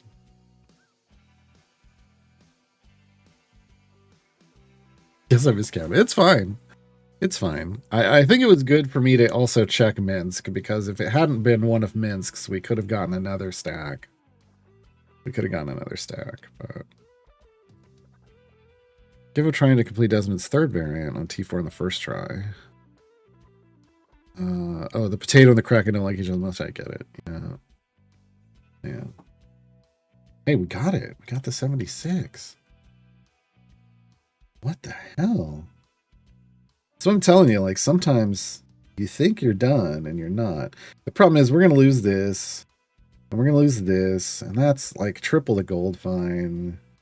We're going to lose these, and it's just all falling off. So we're basically at the end of our run, more because our potions are falling off than I think we could have milked some more. Could have milked some more progress out of this. I think we could have. And look at that. We're just wrecking stuff, but I came in like a wrecking ball.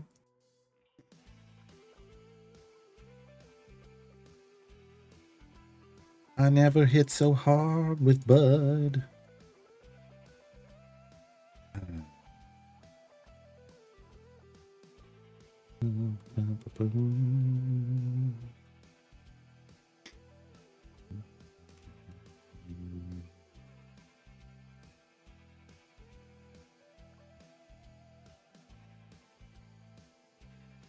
Just like, let's just get off me, punk. No, yeah, we're dead.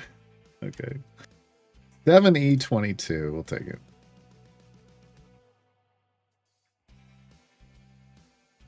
All right. So we're now up to 735 E22 favor in the event. That's big. That's a big amount. Because we went from E10 to E22, that means there is more favor left. There's more meat left on the bone. There's more favor there left that we could get if we were trying to maximize our favor gain in the event. You know, E25 to E30 feels somewhere in there probably. If you were trying to get, you know, maximize the numbers. What we were trying to do was just try to make these tier 2 variants more manageable. This one requires us to get to 350. We just went to 600, but without restrictions. Feels like, but we couldn't get with the favor that we had before, we couldn't get to 350. So now we've got way more favor. I think 350 has a shot. So we're going to try Citadel of Shadow. It's the one that isn't super slow. The other one is super slow because of the debuff requirement. So I'm not going to force that on all of you. So here we go. We're going to do this. And we're going to do this right off the bat. God, we're gonna do Bruno, do we Gale? We're gonna do this. We're gonna go Diana. Yeah, we're missing one, so now I need to rearrange. This is the one where our DPS has to be in the back. Or like right in here. For reasons. We could do like this. Allywick's gotta be here, and then up here. Something like this. It is, I feel like that seems suboptimal. You're right. You're right. And when you're right, you're right. And you're right. Yeah, this is one of those. Diana's spec has numbers here and they don't matter. Because this just needs to target our DPS. The numbers matter over here. So we're going with that one. And we're going, oh. We're going knights in white satin, maybe? No, we're going moon. We're going to go moon. We're going to see if we can get some more gold on this one to push further. Which is what I should have done on the last one. I knew it was a favor run. We should always go moon on favor runs for sure. I just gotten in the habit of everything was a gem farm. And that was my fault. That was my fault.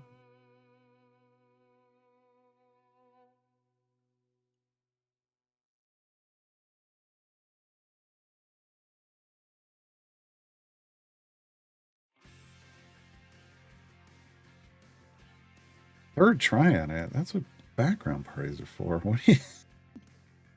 Sorry. Leave it where it is and go in the background. Go to another party and do something. Clear your mind. Come back to it.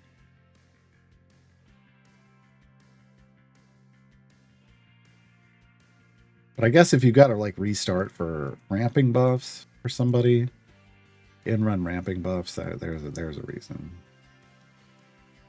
Do I want? Yeah, we're gonna pop both of these speed.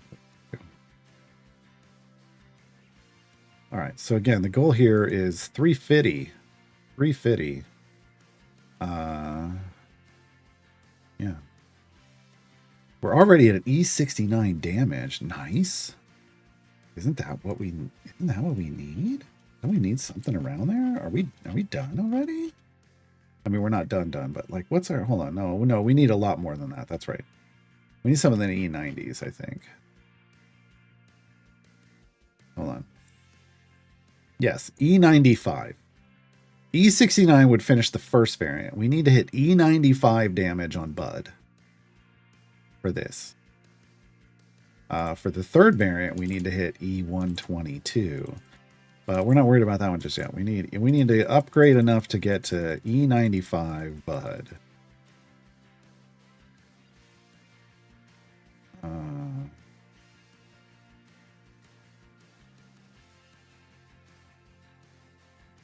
Yeah.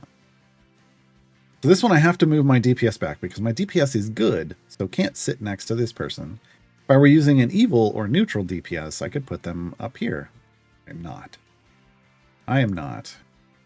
So we have our best shot at this of just kind of creating an odd formation and making it work than trying to switch to a different DPS.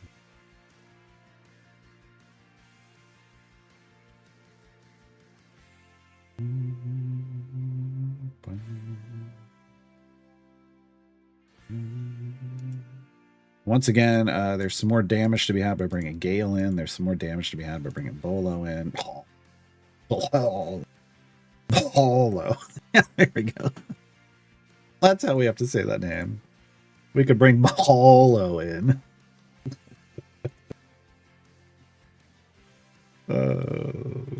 Oh boy. Oh boy. Gems are only 1,800 because we're not doing regular runs where we'd be getting at the end of a run we'd be getting a bunch of gems as a reward. We're only getting them off bosses, and right now we're saving up for the gelatinous cube, the unsung hero of the dungeon. So we're at that point where we're just not able to, like, we're not getting any kind of progress other than trying to shoot for event progress. Why can I not click on things today? Today. As if this isn't a constant problem. All right. What is Delana? No, she's good as well. Yeah, it's too bad. I mean, this actually wouldn't be a bad Delana formation, but our Ishii just destroys Delana's DPS right now. Anyone noticing memory leaks? I'm not. But I don't look for them, so.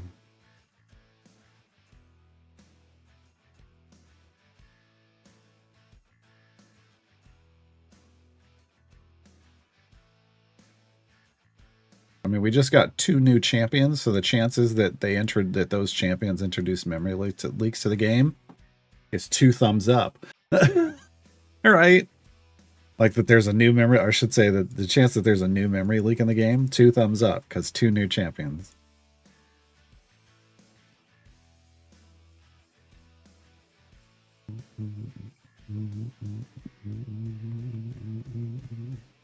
Yeah, so Umberlee's favor 735 E22, Kalimvor's 186 E22. Interesting. Similar pushes because Kalimvor started off at like E15 instead of E10. That extra 5 orders of magnitude as a multiplier is a big deal. Clearly.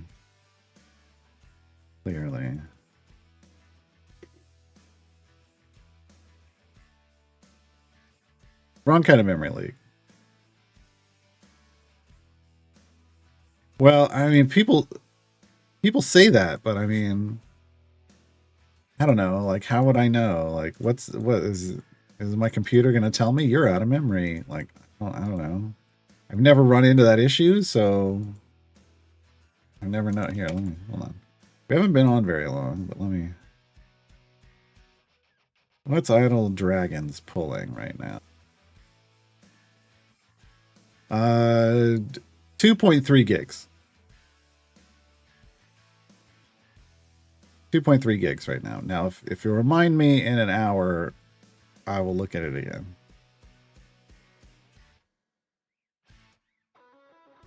But I mean, you know, the more offensive thing is the fact that Chrome is pulling a gig. And it says it's keeping track of 19 instances. I don't have that many. It's keeping stuff in memory open. I only have 6 up, so it's keeping like 13 that I've been to since I started my computer. I hate that.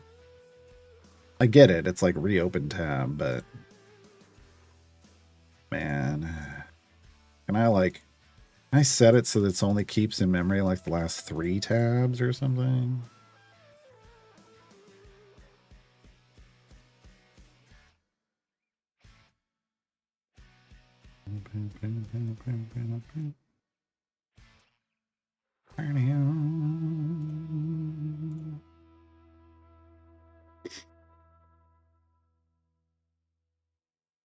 I ended up buying that game. I can't remember who recommended it to me, but somebody recommended Hob yesterday.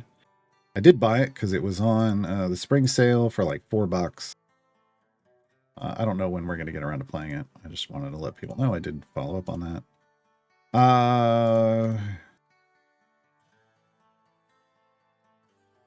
Yeah. We've got to finish Detective Grimoire. That's what we're going to do tomorrow. Well, I don't know if we're going to finish it. We're going to play more of it tomorrow. I honestly don't know how long that game is. There's a second Detective Grimoire game that I have. I mean, we'll see how we enjoy Detective Grimoire, and then we'll decide what game we're playing next when we get through Detective Grimoire. It's interesting. It's an interesting game. I don't know that I've, when we were playing it, I don't know that I've really come to a conclusion about whether I like the way its kind of detective system works.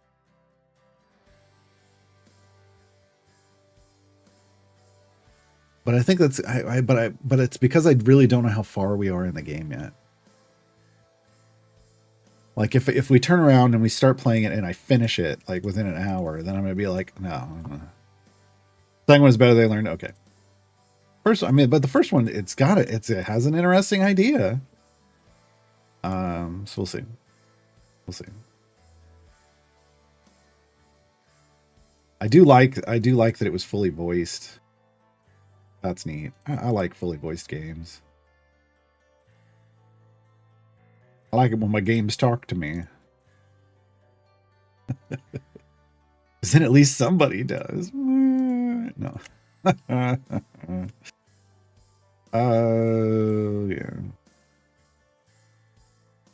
What events are going on over here?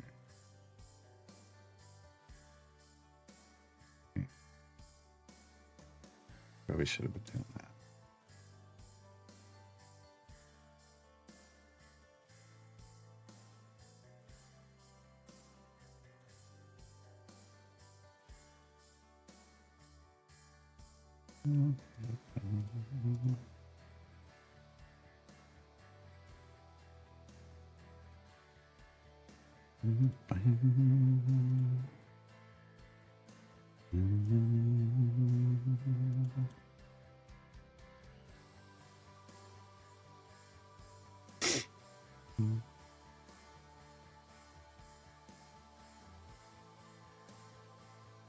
What I find is the memory leaks, the memory issues are worse the more speed you apply. The more speed potions and multipliers on speed you're going, the worse things get. The game doesn't handle things well when it speeds itself up, which is why I was absolutely shocked when they introduced a potion that then can increase the speed cap, because I'm all like, you trying to make people run out of memory?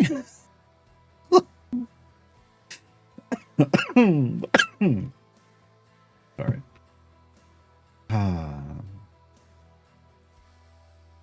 Talking to 2 friends last week who both know about bookmarks, but they keep dozens of tabs open. Yeah, I have tons of bookmarks instead. They both swear they have hundreds of tabs open. I don't understand. I genuinely can't process that. I really don't understand. That is what I have bookmarks. I don't get. I can't. I don't understand having that many tabs open and then just leaving them open constantly. I don't understand that.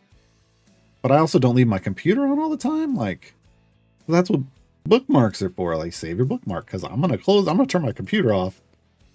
All those tabs are going away.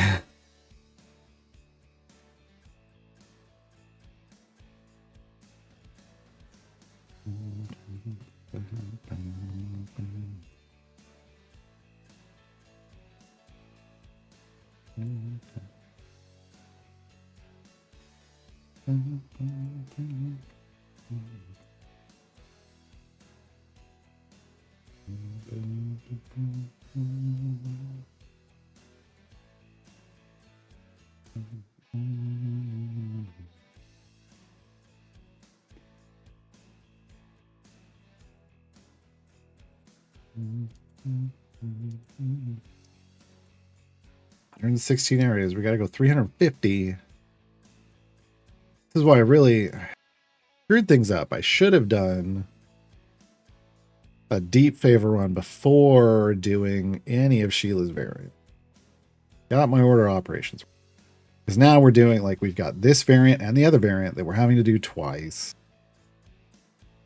I mean, we completed a tier the first time. There was some progress made, but there is, there is an efficiency loss there in time.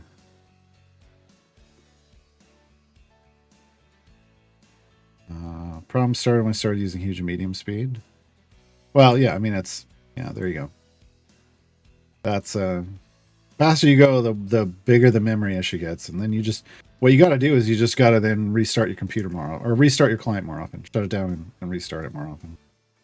Just flush the memory out. So, yeah, it's annoying. It's annoying. For sure. For sure, dude. But, not unexpected, I guess, is the term. Annoying, but not unexpected.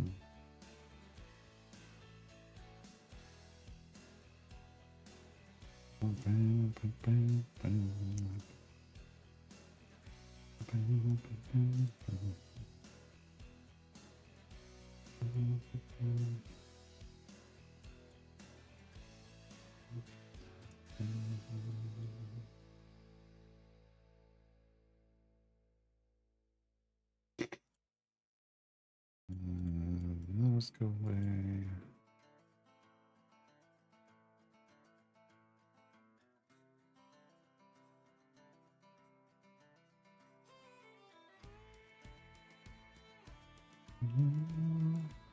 Who's in the back spot next to Duke? Oh, I was like, what is no one? I don't have Duke Raven Guard from that picture. That's Puent. That's Puent.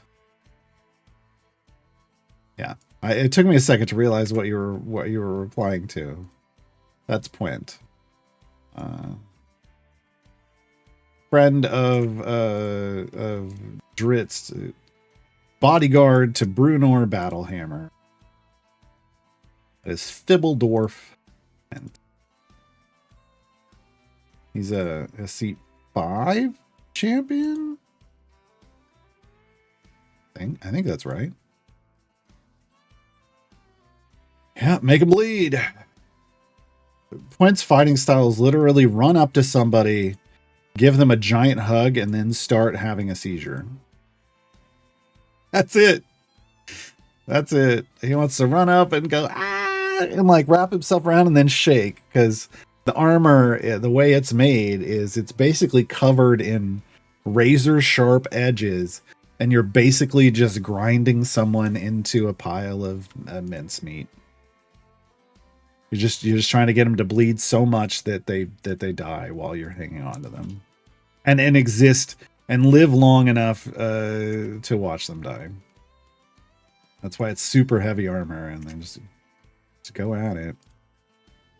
That's Prince play style, or Prince fighting style, like canonically, canonical fighting style.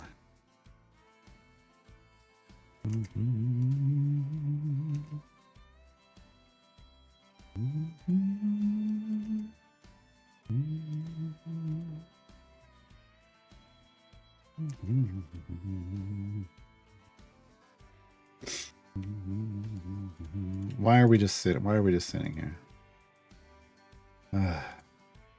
If you're ever just sitting there and they're just kind of wiggling back and forth on a boss area, just turn off auto progress, turn it back on again, see if that works. If not, you got to go back an area, then turn progress back on, and then it should work. If you have to go back an area, you have to fight the boss again. But if you can just turn auto progress off and then back on, it should move you forward without having to fight a boss. Again, memory bug. Feels like I should restart the client because of all the speed potion we used on that deep. Yeah, I'm gonna restart. Oh god, it doesn't even want to turn off. So yeah, major problems when you hit the close button and it doesn't close. There's problems. There be problems. All right, get this back up. Open. Come on. There we go.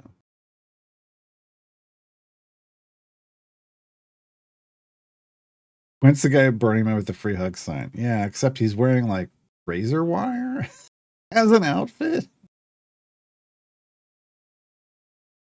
Imagine that. Imagine taking like a suit of plate armor and wrapping it in razor wire and then going out into battle. Oh, why are we stuck at verifying game definition? We don't like that. Okay, close it again. What's going on?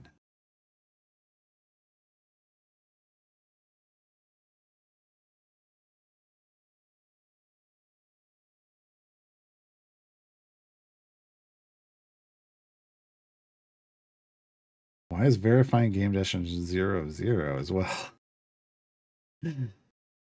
Oh no.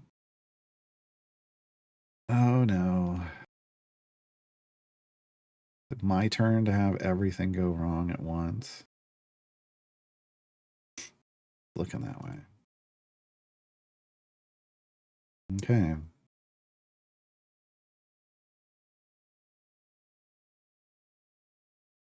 This is Epic.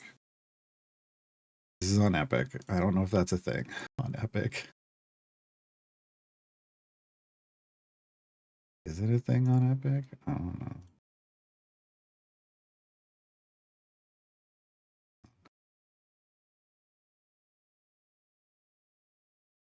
The manage button. Verify files. There it is. Okay, verifying files.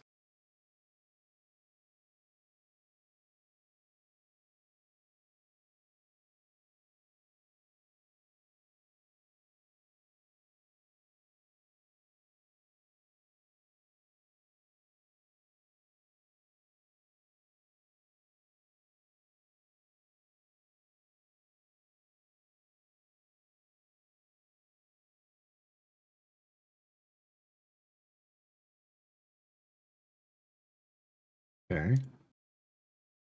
Files verified.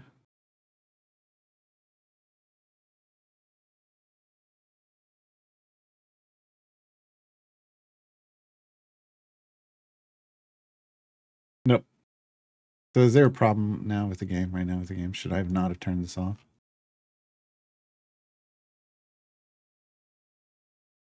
Yeah.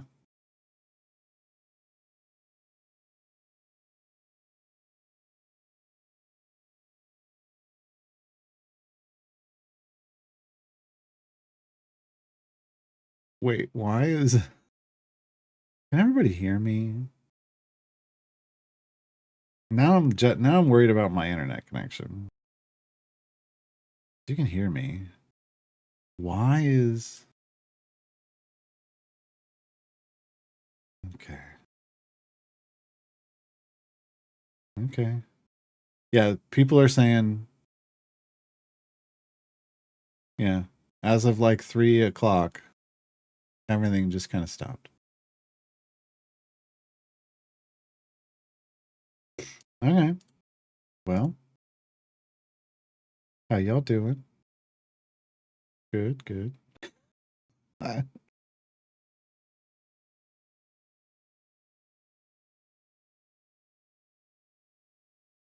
So yeah, something's going on with the servers.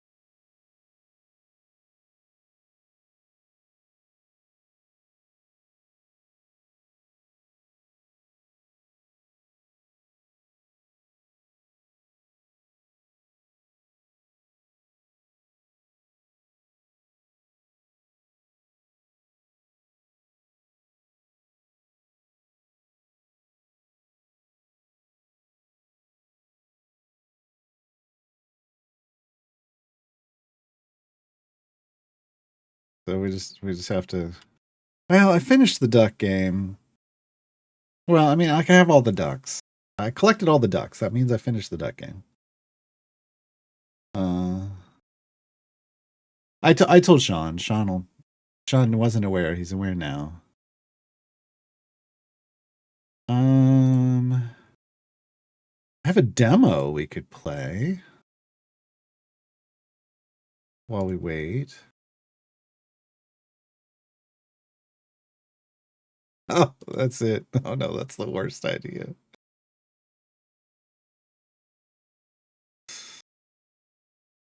Better now than during Dev Insights. I don't know. At least during Dev Insights, people have some way to entertain themselves by watching the devs on the stream.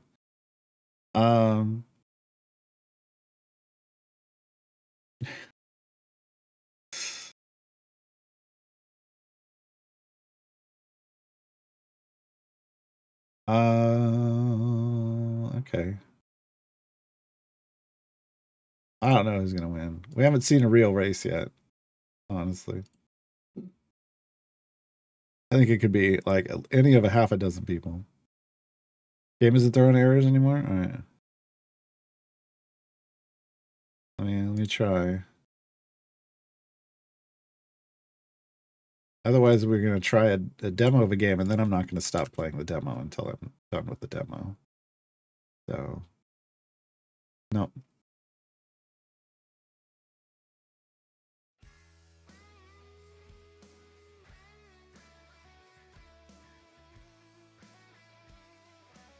Okay.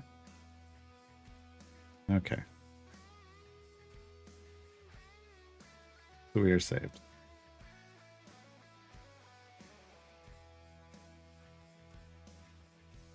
The good news is it was making offline progress. Good news is it was making offline progress. Because it jumped us all the way to 200. So, I say all the way. I don't remember where we were, but we weren't on 200. So, look at the tentacles in the background tweaking. Look at them tweak. What the hell? What the hell? This should not be happening. Yeah. Yeah. I don't know. I don't know what they did. Maybe they were trying to update something that ultimately would be good for us all, but in the short term was not. That happens sometimes.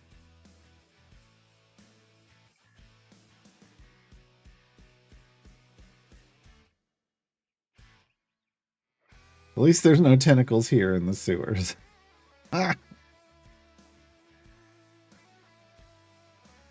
Which is always a statement you want to hear.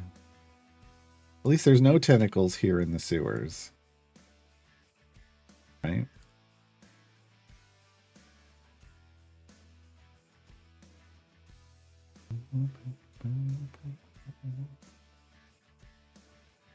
It's back up on Steam for at least one person.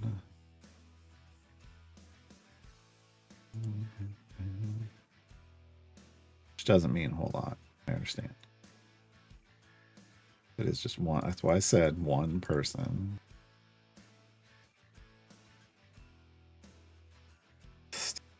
No, that's not.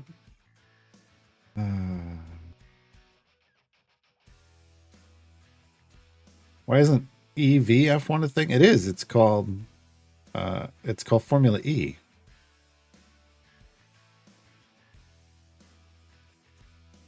There's Formula E. That's a different thing. It's separate from Formula One. Yeah, it's a separate thing.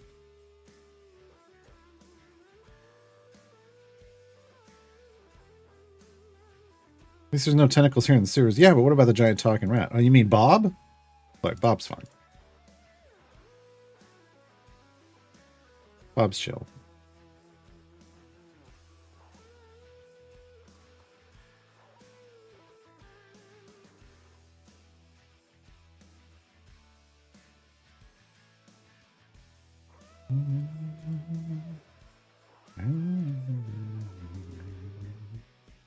A fan vote to get more. I don't know. I don't watch Formula E. Like, it's not that I wouldn't. It's that, like, I don't know that it airs here. There's the big problem. Like, they you know, like, they decide what airs where, and here for me isn't a place that things actually happen for whatever reason. It's annoying. It's annoying.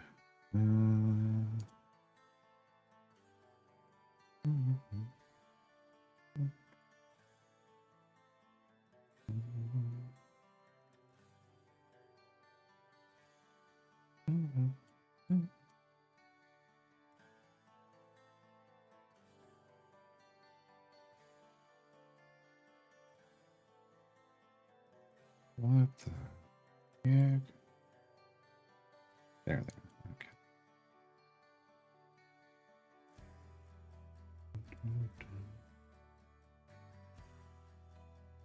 Justin thinks it should all be resolved now.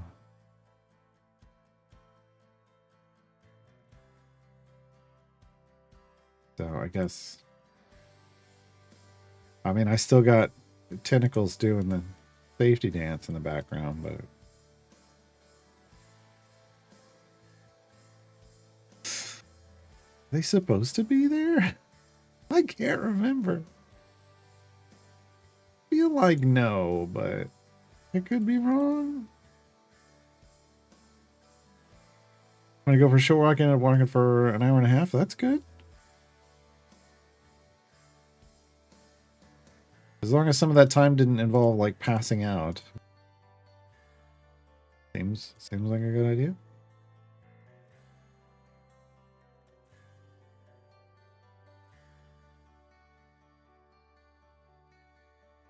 Yeah, Bob Splinter. Bob is actually short for Roberto, but Bob Splinter. Tell my dogs there's no time to pass out. I mean, then I guess I'm hoping the hour and a half wasn't because they dragged you in a direction you didn't want to go, and it took them that long to get tired enough for you to drag them back.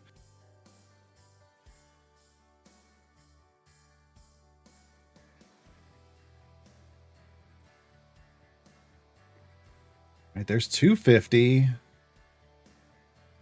There's 250 easily. We're up to E99 power. What are we shooting for again? Oh, E95. We're there. We're already there, all there. We're already there. There.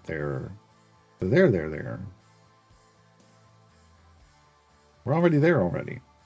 All right. So we got this. We just needed to get upgraded enough to get E95. We're at E99. We got 95 areas to go, but now we know we're gonna absolutely destroy this. The third variant's gonna take E122, but we're gonna have all 10 slots. Yes. So we're gonna have one more champion worth of power. It's just gonna be real slow. So what may happen is if we finish this one on stream, which it looks like we're on par to do, we'll start the other one and then the other one will get finished off stream because it's just slower. Because you can't damage anything until you debuff it. So it's just like, oh, it's like one of those days. Like we're just like, oh, it just takes forever.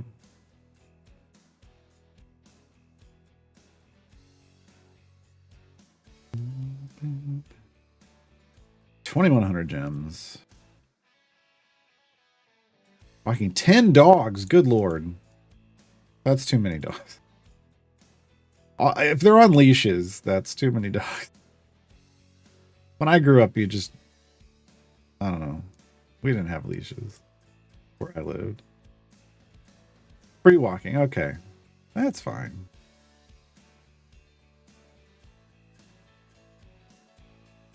They just follow you. That's good. I mean, I grew up in rural Oklahoma, so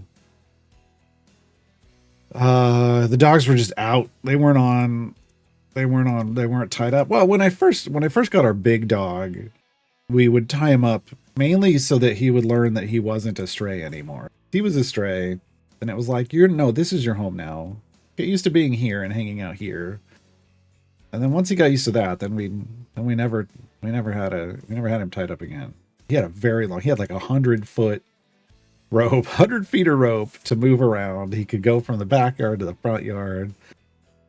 Problem is that he'd get wrapped around trees and we'd have to go and do it. Like,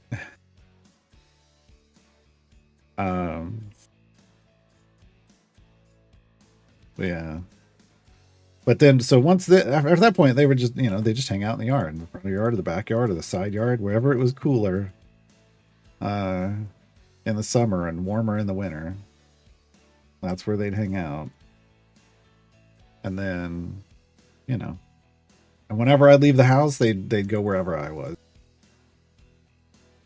If it was my parents left the house, they might be interested in watch them go and like go to the end. But if I didn't leave the house, then they weren't leaving the house. And then when I left the house, they went wherever I went. But they'd be like off running through side fields and cross the road to the other side field, and and then if I went to a friend's house, then they'd be chilled outside the friend's house until I left. Sometimes they might, if I was in my friend's house a long time, they might just go back home. But usually they were hanging out so that until I left.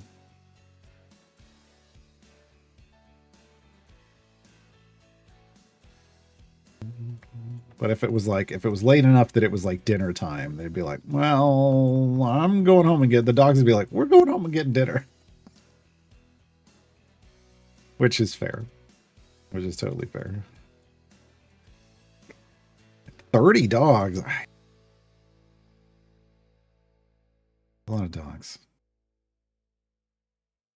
I had 2 and that was a lot of dogs. But one was part German Shepherd, part Siberian Husky. 125 pounds of pure muscle. That was, my pitties can get pretty big too, but yeah, he was tall at the shoulder, but just big and strong. That was a lot of dog.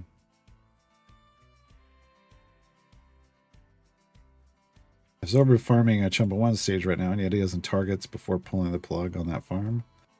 EO5 is usually, you're trying to get like 1 EO5, so 100,000 kills on whatever that is. Otherwise, like if it's stacking up pretty quickly, like a 24-hour run is usually like, like with one of these speed potions for 24 hours and see what it does. But usually EO5 is kind of the first. As long as you get EO5, then he's got a solid amount. But you want to get EO5 for each of the types of stacks. Ultimately. Some people do EO6. Lurking Rider saying EO6. But honestly, I find EO5 is fine. And then just using them after that point gets them to EO6.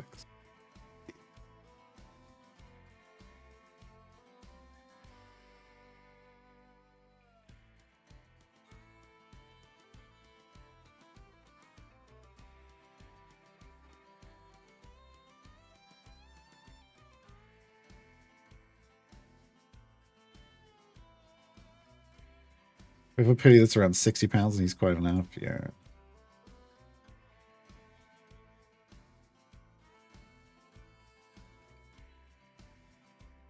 There are people that say 1 million and those people are wrong. I mean, 1 million is like, I don't know. You can get 1 million, and if you know, if that's why I said look at what you're getting. If you can get 100,000, that's usually fine. 1 EO5 is usually fine. If you're farming with one of these speed potions and it looks like you could easily hit 1 million, then just go ahead and get, like, in a 24-hour period, you can get 1 million. But I don't think that's, hold on, let me do the math. So a 5-second Chumbawamba would be 1,200 a minute, ideally, times 60 minutes times 24 hours. That's 1 million. So if you're in a 5-second Chumbawamba and you leave it for 24 hours, you could clear 1 million. Go for it.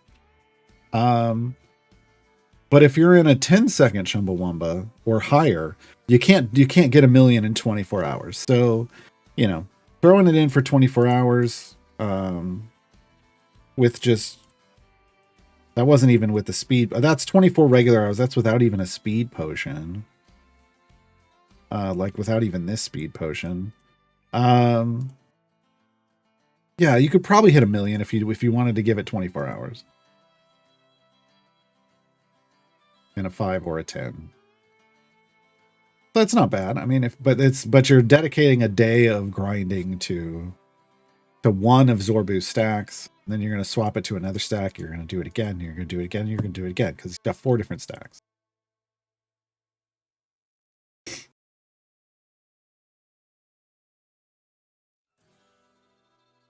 £155 is big. Yeah, that's big. So what's a Chumbawamba? It's a variant where it's we take it from the song Tub Thumpin' by Chumbawamba, where you get knocked down and you get back up again. It's basically the enemies die and then get back up after a certain amount of time.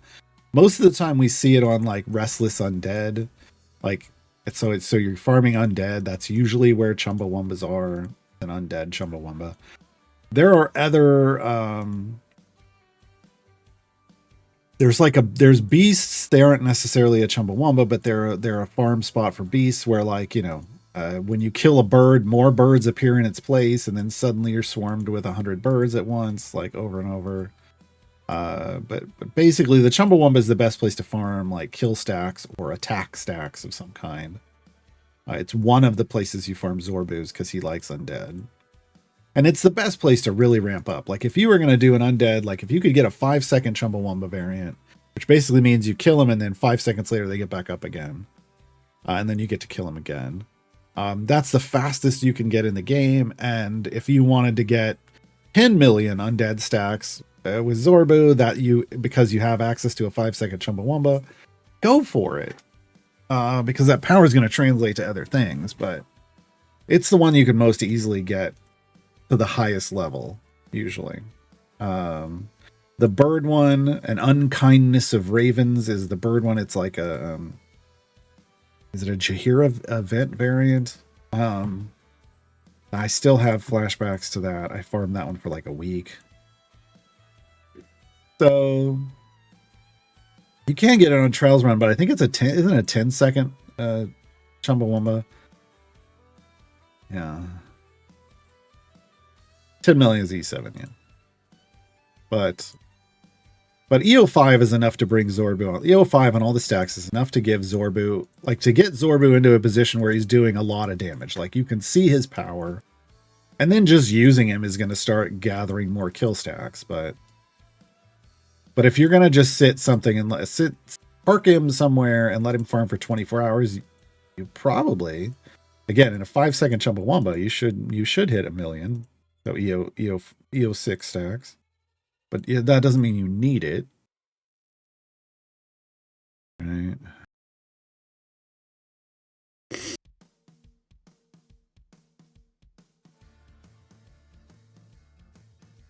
Caddy Bree, no.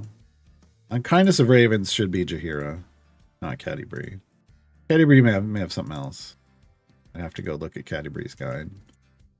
I'm pretty sure Jaheira is. Like I said, I think it's burned in my brain. Let me go look. Maybe I'm wrong. I don't think it was Caddy Bree. She might have something else.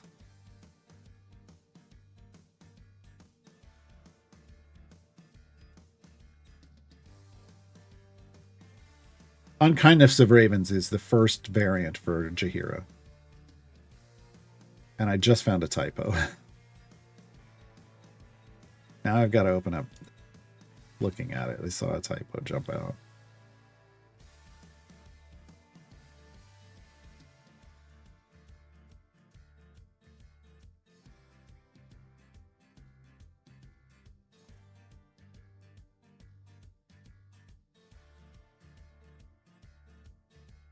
Fixed for the next time I update Jaheira's guide. Not worried about it right now. What's Caddy Bree got?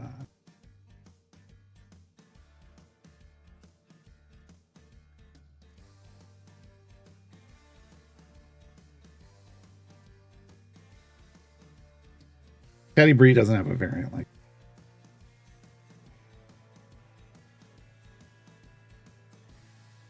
She has a werewolf spawner, an escort mission, and then a caddy alone. So that's not, yeah.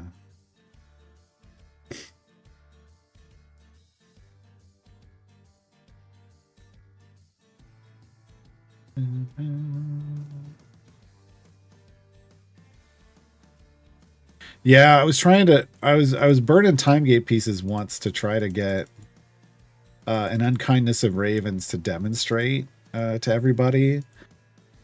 Oh, it's the worst. It was the absolute worst. I spent like 100 time gate pieces just trying to get that one variant. It shouldn't have taken that many, but I got the worst luck.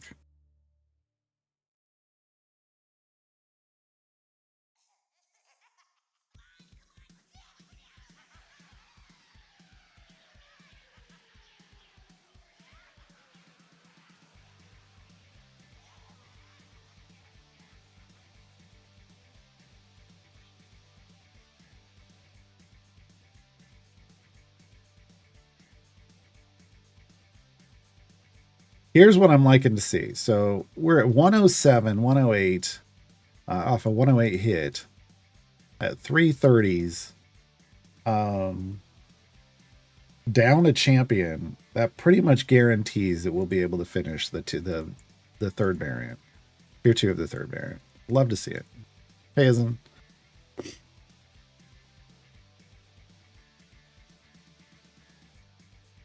It's just gonna take. It's gonna take so long. It's gonna take so long.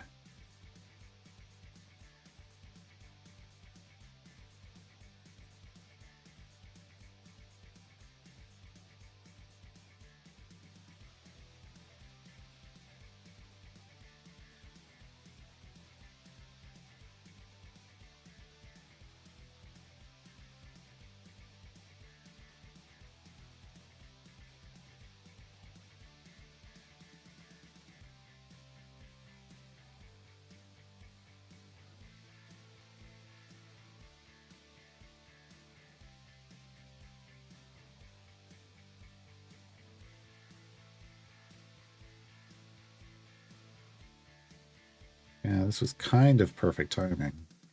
So we used an hour-long speed plus 2 15-minute potions to get to 350. In pretty much An hour. A little under an hour. So that's was good efficiency off that potion combination.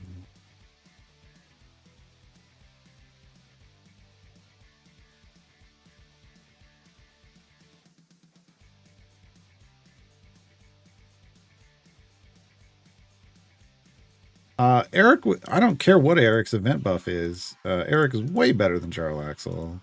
Now, do you need gear? Sure, but I even think, I don't know. I'd have to test even without gear, but I mean, why would you? Not talking about gearless accounts. That's not what I do.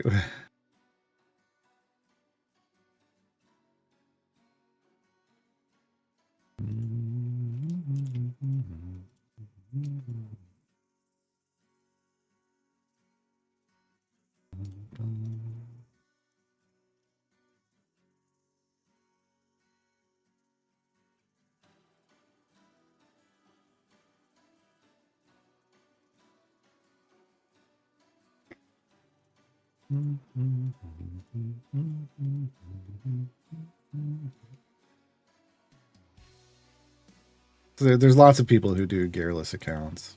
Lediath was the one that was doing like super far and gearless on stream.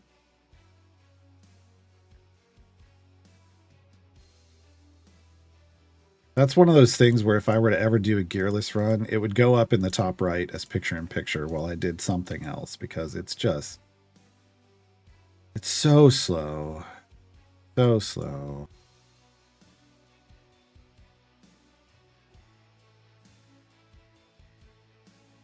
I mean, the speed we're getting here is from, gear.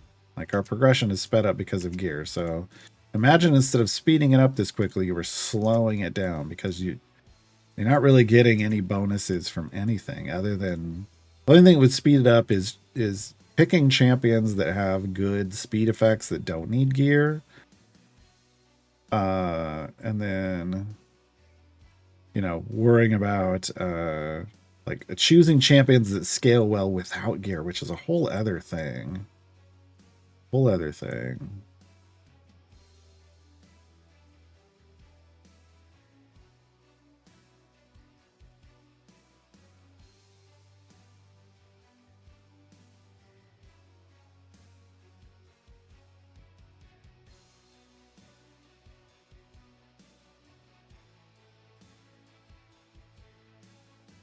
All right, there we go. Wasn't even looking.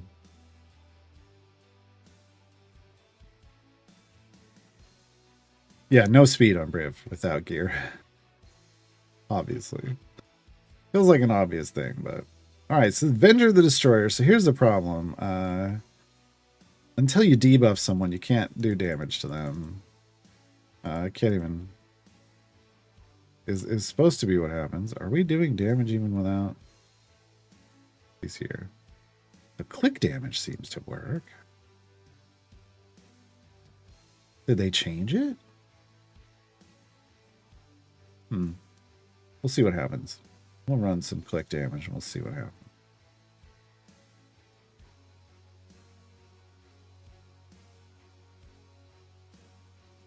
All the tentacles. All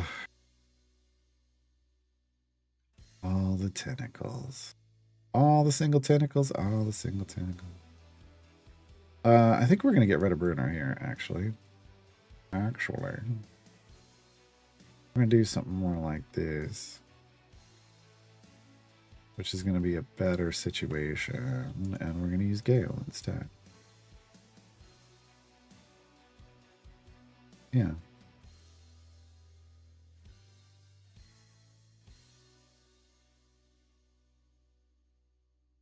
Gale's going to have a debuff. Gale's, I'm going to AoE evocation debuff. Gale's got a debuff on his Netherese Orb, which is a function of his base attack, and then that evocation spec turns it into an AoE. That's going to be good. We got that going for us. Once again, I'm going to go faster tempo here, and just in case. Just in case. We want as much... as much gold find as possible. In case this doesn't work out the way I was hoping. All right. Let's go here.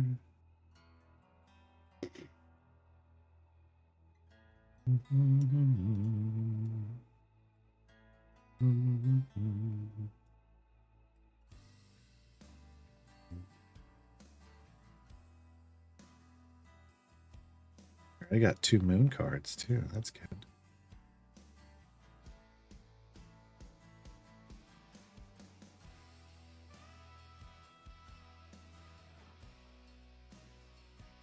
Moon into fate, so that makes the moon even better.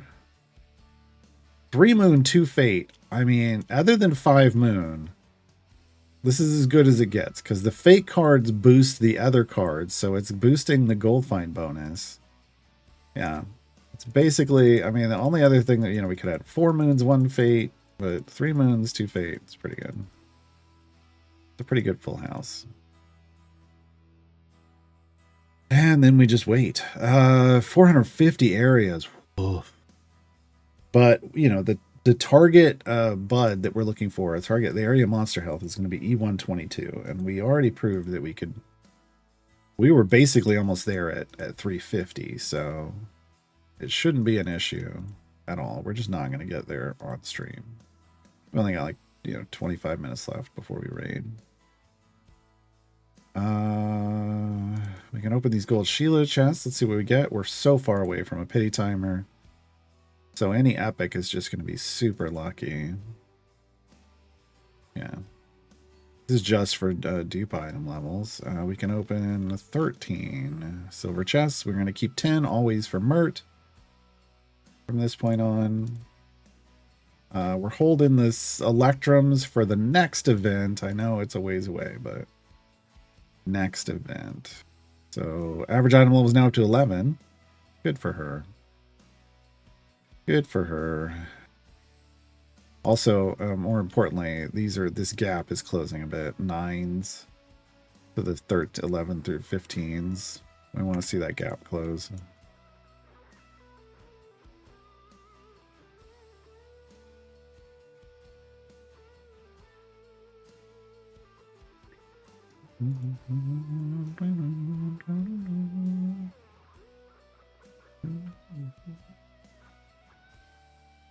Oh, Area 51? Oh, that's what it is. Area 51 enemies that don't have an active debuff reduce all... Okay. Oh, that was the fix they put in because people didn't have, Area 1 debuffers. That was what it was. Thank you for the reminder. So we can take the click damage off. We got more than enough to get us there.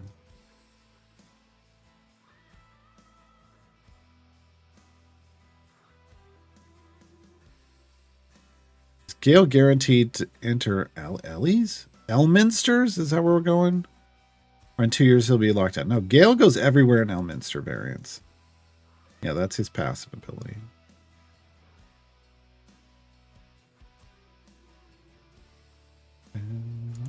Area 51 doesn't exist in the real world, but it exists in this game.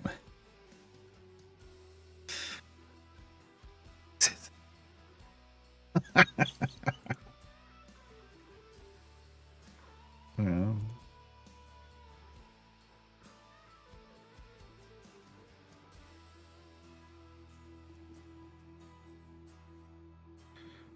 So we're about halfway to our gelatinous cube, friend. This is what we want. Blue gurgle pop. Yeah. So we're saving our gems for this. That'll give us 6 familiars. That's a nice break point. Then we'll be gold chesting it. We'll be gold chesting it for a while. For a while.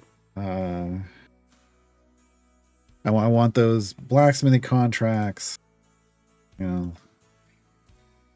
These that we're just not getting a lot of. We need more of these because we're trying to get our Diana up to 100 average. missing every time. Missing what I want every time. Don't know. I don't know who. I think after we get her to 100, if we don't have another speed champion,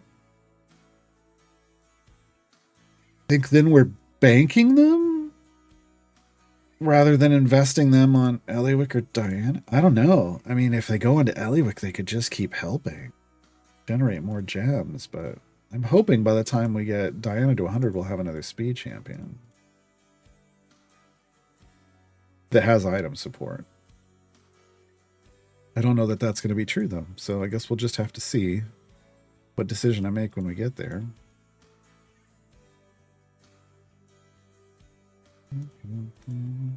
This was the hand of cards we needed when we were doing the deep push for favor. So mean. So mean that they give it to me now.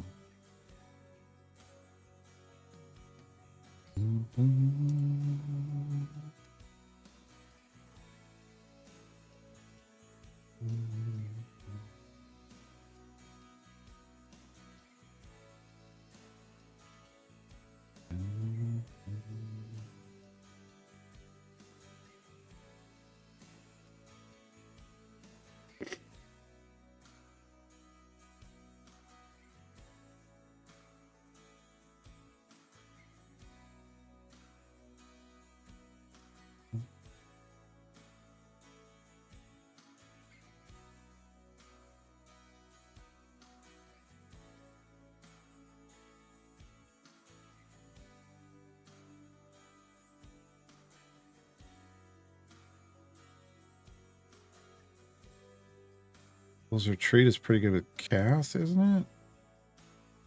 I don't.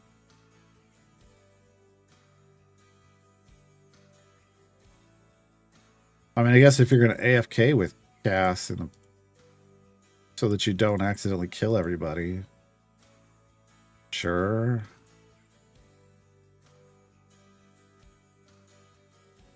But I mean, yeah. Because if you're AFKing, yes. If you're not, then no.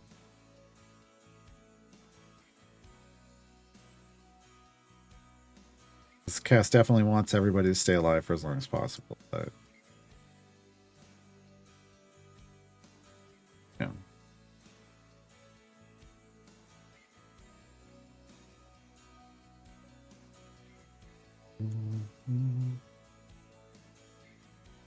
You can't force undead onto. Are you misunderstanding something? You can't force undead onto someone in a cast party with Volo. Well, you can't. Volo can't force undead onto anyone. First off, to be clear, what Volo does is the second somebody Volo is buffing dies, he moves you back, which means that you're gonna lose somebody. Someone's gonna become a mortal pawn for cast and not count towards his area stacks. But you only lost one if you were AFK and accidentally died.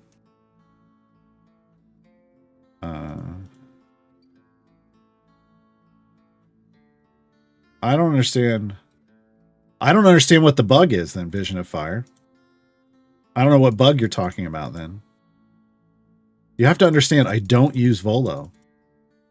I just used him in the other room. I don't have cast, but I don't play with Volo on my main account, and I never will.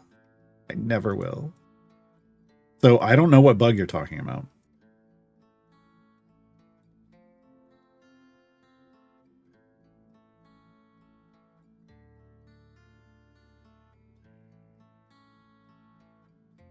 The undead tag kicks in, but Volo retreats before.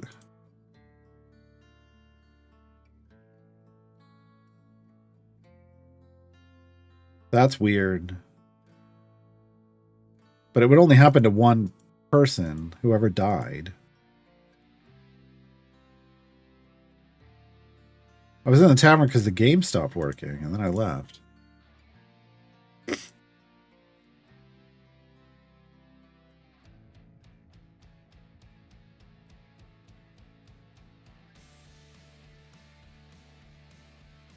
Oh. Yeah, I don't know. I don't know. That's probably it. It's an unintended interaction. That's not the same as a bug. I don't know. Bring it up on Dev Insights. I don't know if anybody's reported it, because anybody that's found it is probably like, yay, and wants to enjoy that interaction. But it sounds like an unintended interaction. I don't know that it's a bug.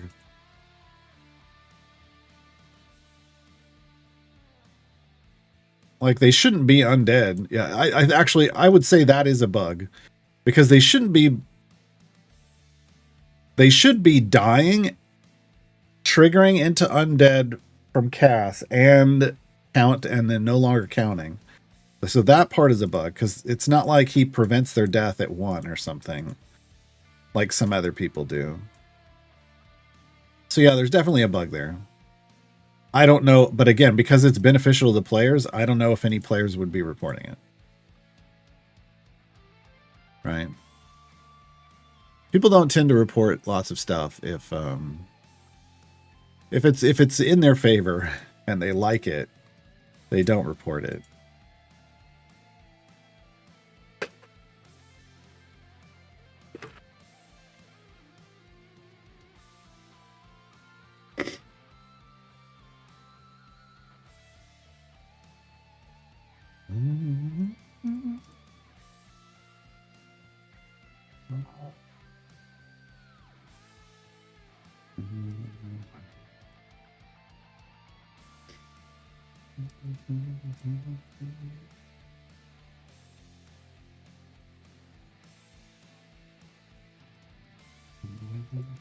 But yeah, I would never have known that, because I don't use Volo.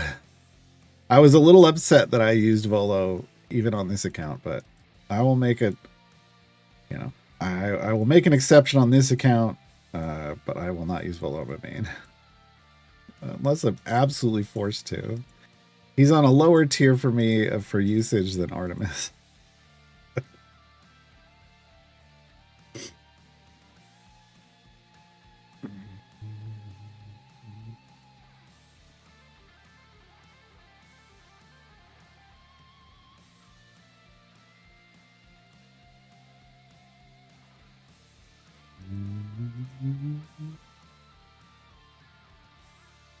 Oh, did you see that one? That was...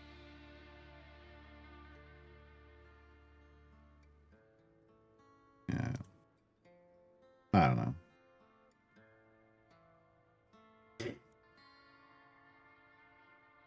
Like, I'm the first person to, like, I will readily admit I don't know everything about this game, but I do know a lot about the early game experience and how gear affects champions, especially when it comes to Artemis. Because even on a developed account, I had a golden flute on our golden epic flute on Artemis and 700 item levels.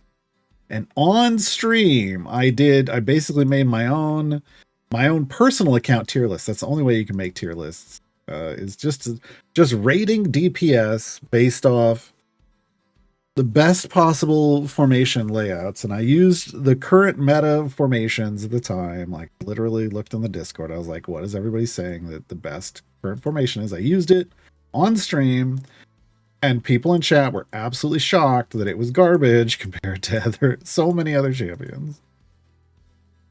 And that was even with 700 item levels and a golden flute. So when I compared all the numbers, more than half of the DPS in the game were doing more damage with fewer item levels than Artemis. So he really, until you get like 1,000 item levels, he's anywhere from garbage to okay. I'm still planning to play a non-idle champion game on the Fridays. Yes, tomorrow is Detective Grimoire. We started it last week. I don't know how much of it is left. I do have I was just reminded I do have a demo I want to try out on stream, so we may if we finish Detective Grimoire tomorrow, we may start the demo. If we finish that demo, then we may play the second Detective Grimoire game. Because I do have 2 of them.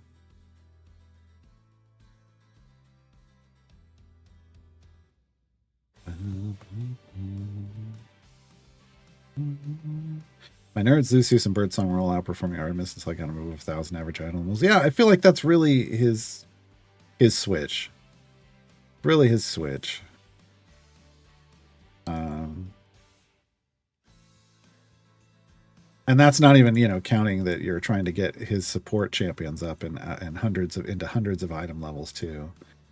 But just 1,000 on him is really where it feels like he can start outperforming other people consistently. Could do more damage to cast than anyone else at the moment. Maybe.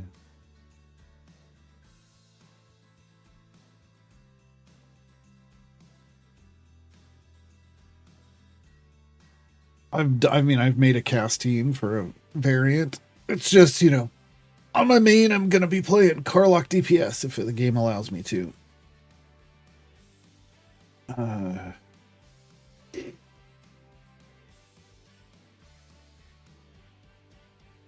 And just on this account, it's Ishii. We're playing as Ishii. So.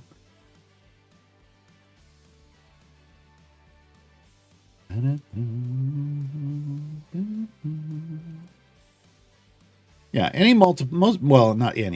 most of the multiplicatively stacking abilities are make, champions that have those are strong on gearless. Period. They don't even have to have pre-stackers. Just any of the multiplicatively stacking abilities are the strongest ability. Those are multiplicatively stacking is better than additively stacking. So once you get into a gearless account, it doesn't matter if it's pre-stack or post-stack. As long as it's multiplicatively stacking, those are going to be the strongest types of champions. And then those are rated based usually on the starting multiplier and the number of stacks you can get. It creates a very different kind of experience because, gear and item levels, like gear rarity and item levels and stuff, affect the game so much. Once you remove that, you're playing a different game.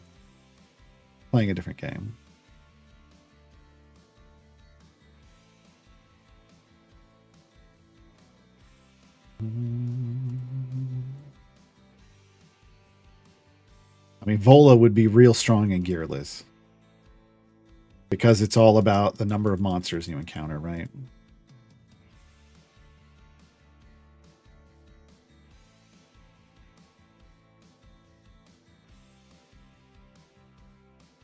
Dadius, if it's just blue level 1s, interesting. He must have better like gear multipliers for some reason. I mean, his gear multiplier is going to be similar, but he must have good itemization basically for his kit.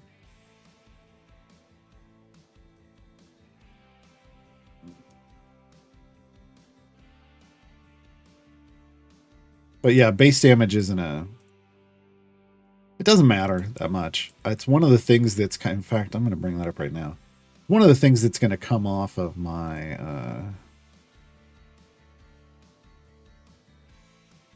my event champion template. I'm just going to go ahead and modify it right now. Because I have like a self DPS buff, it's got to go away. Because it doesn't matter. We're just going to go ahead and modify this now.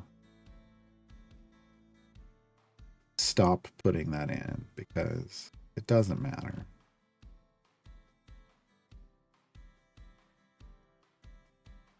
In fact, yeah. What else do I not need?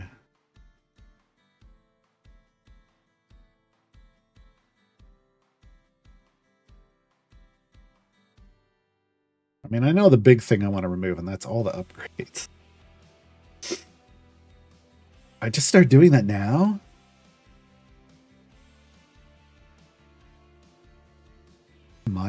I might just say F it and be like 2025 is the year where I take that out.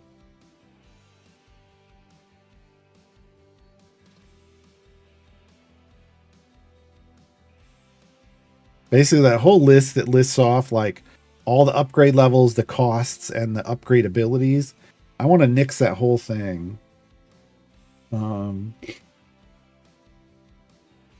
After 7 years, because I feel like that's the only way. Like after 7.5 years, I had thought by now they would just, when you come over here and you click show up, it would just show everything, and they still haven't done that. That's the only reason I ever included that in the guide, is so that people could see everything. Do I remove it? I am. I'm not doing those anymore. I'm making a call. I'm not doing it anymore.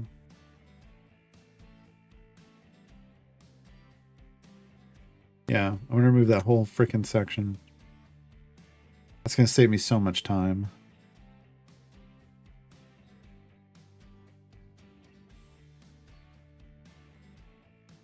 Can I leave the event run open and get the event rewards after the event is finished? Yes. Except for anything that would have been a reward based on an augment. So, like, the augments have corrupted gems for tier 2 and up, as well as the double chest for Sheila. You wouldn't get those. You wouldn't get those. Because the augments would have been gone because the event ended in the event. The augments are only live while the event's live. So if you want those, you got to finish it beforehand. Which is, 5,600. I forgot we're getting corrupted gems off this. Yes, cool. All right. Okay, so I'm getting rid of all of this, but is there any value in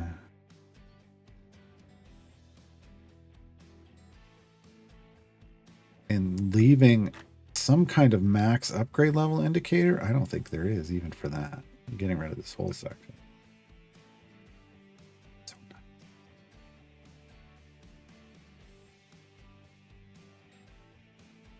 I'll end up watch me regret that at some point, but I'm not regretting it right now. Okay. Mission information. We might have to do a pass on that and maybe adjust how that works. Or how that what gets explained in here.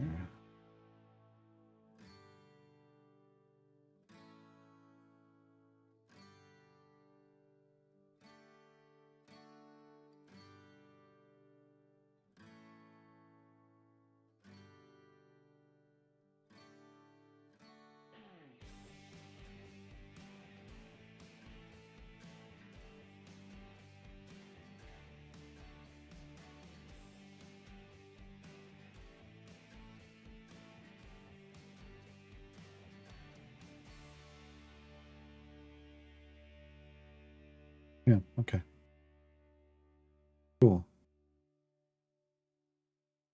All right. Saved. Future event guides are going to be so much easier.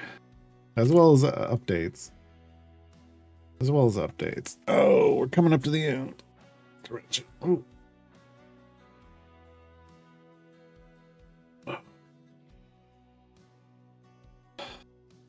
Yeah, you won't get the event, but you won't get. Well, you should get the buff. That doesn't make any sense.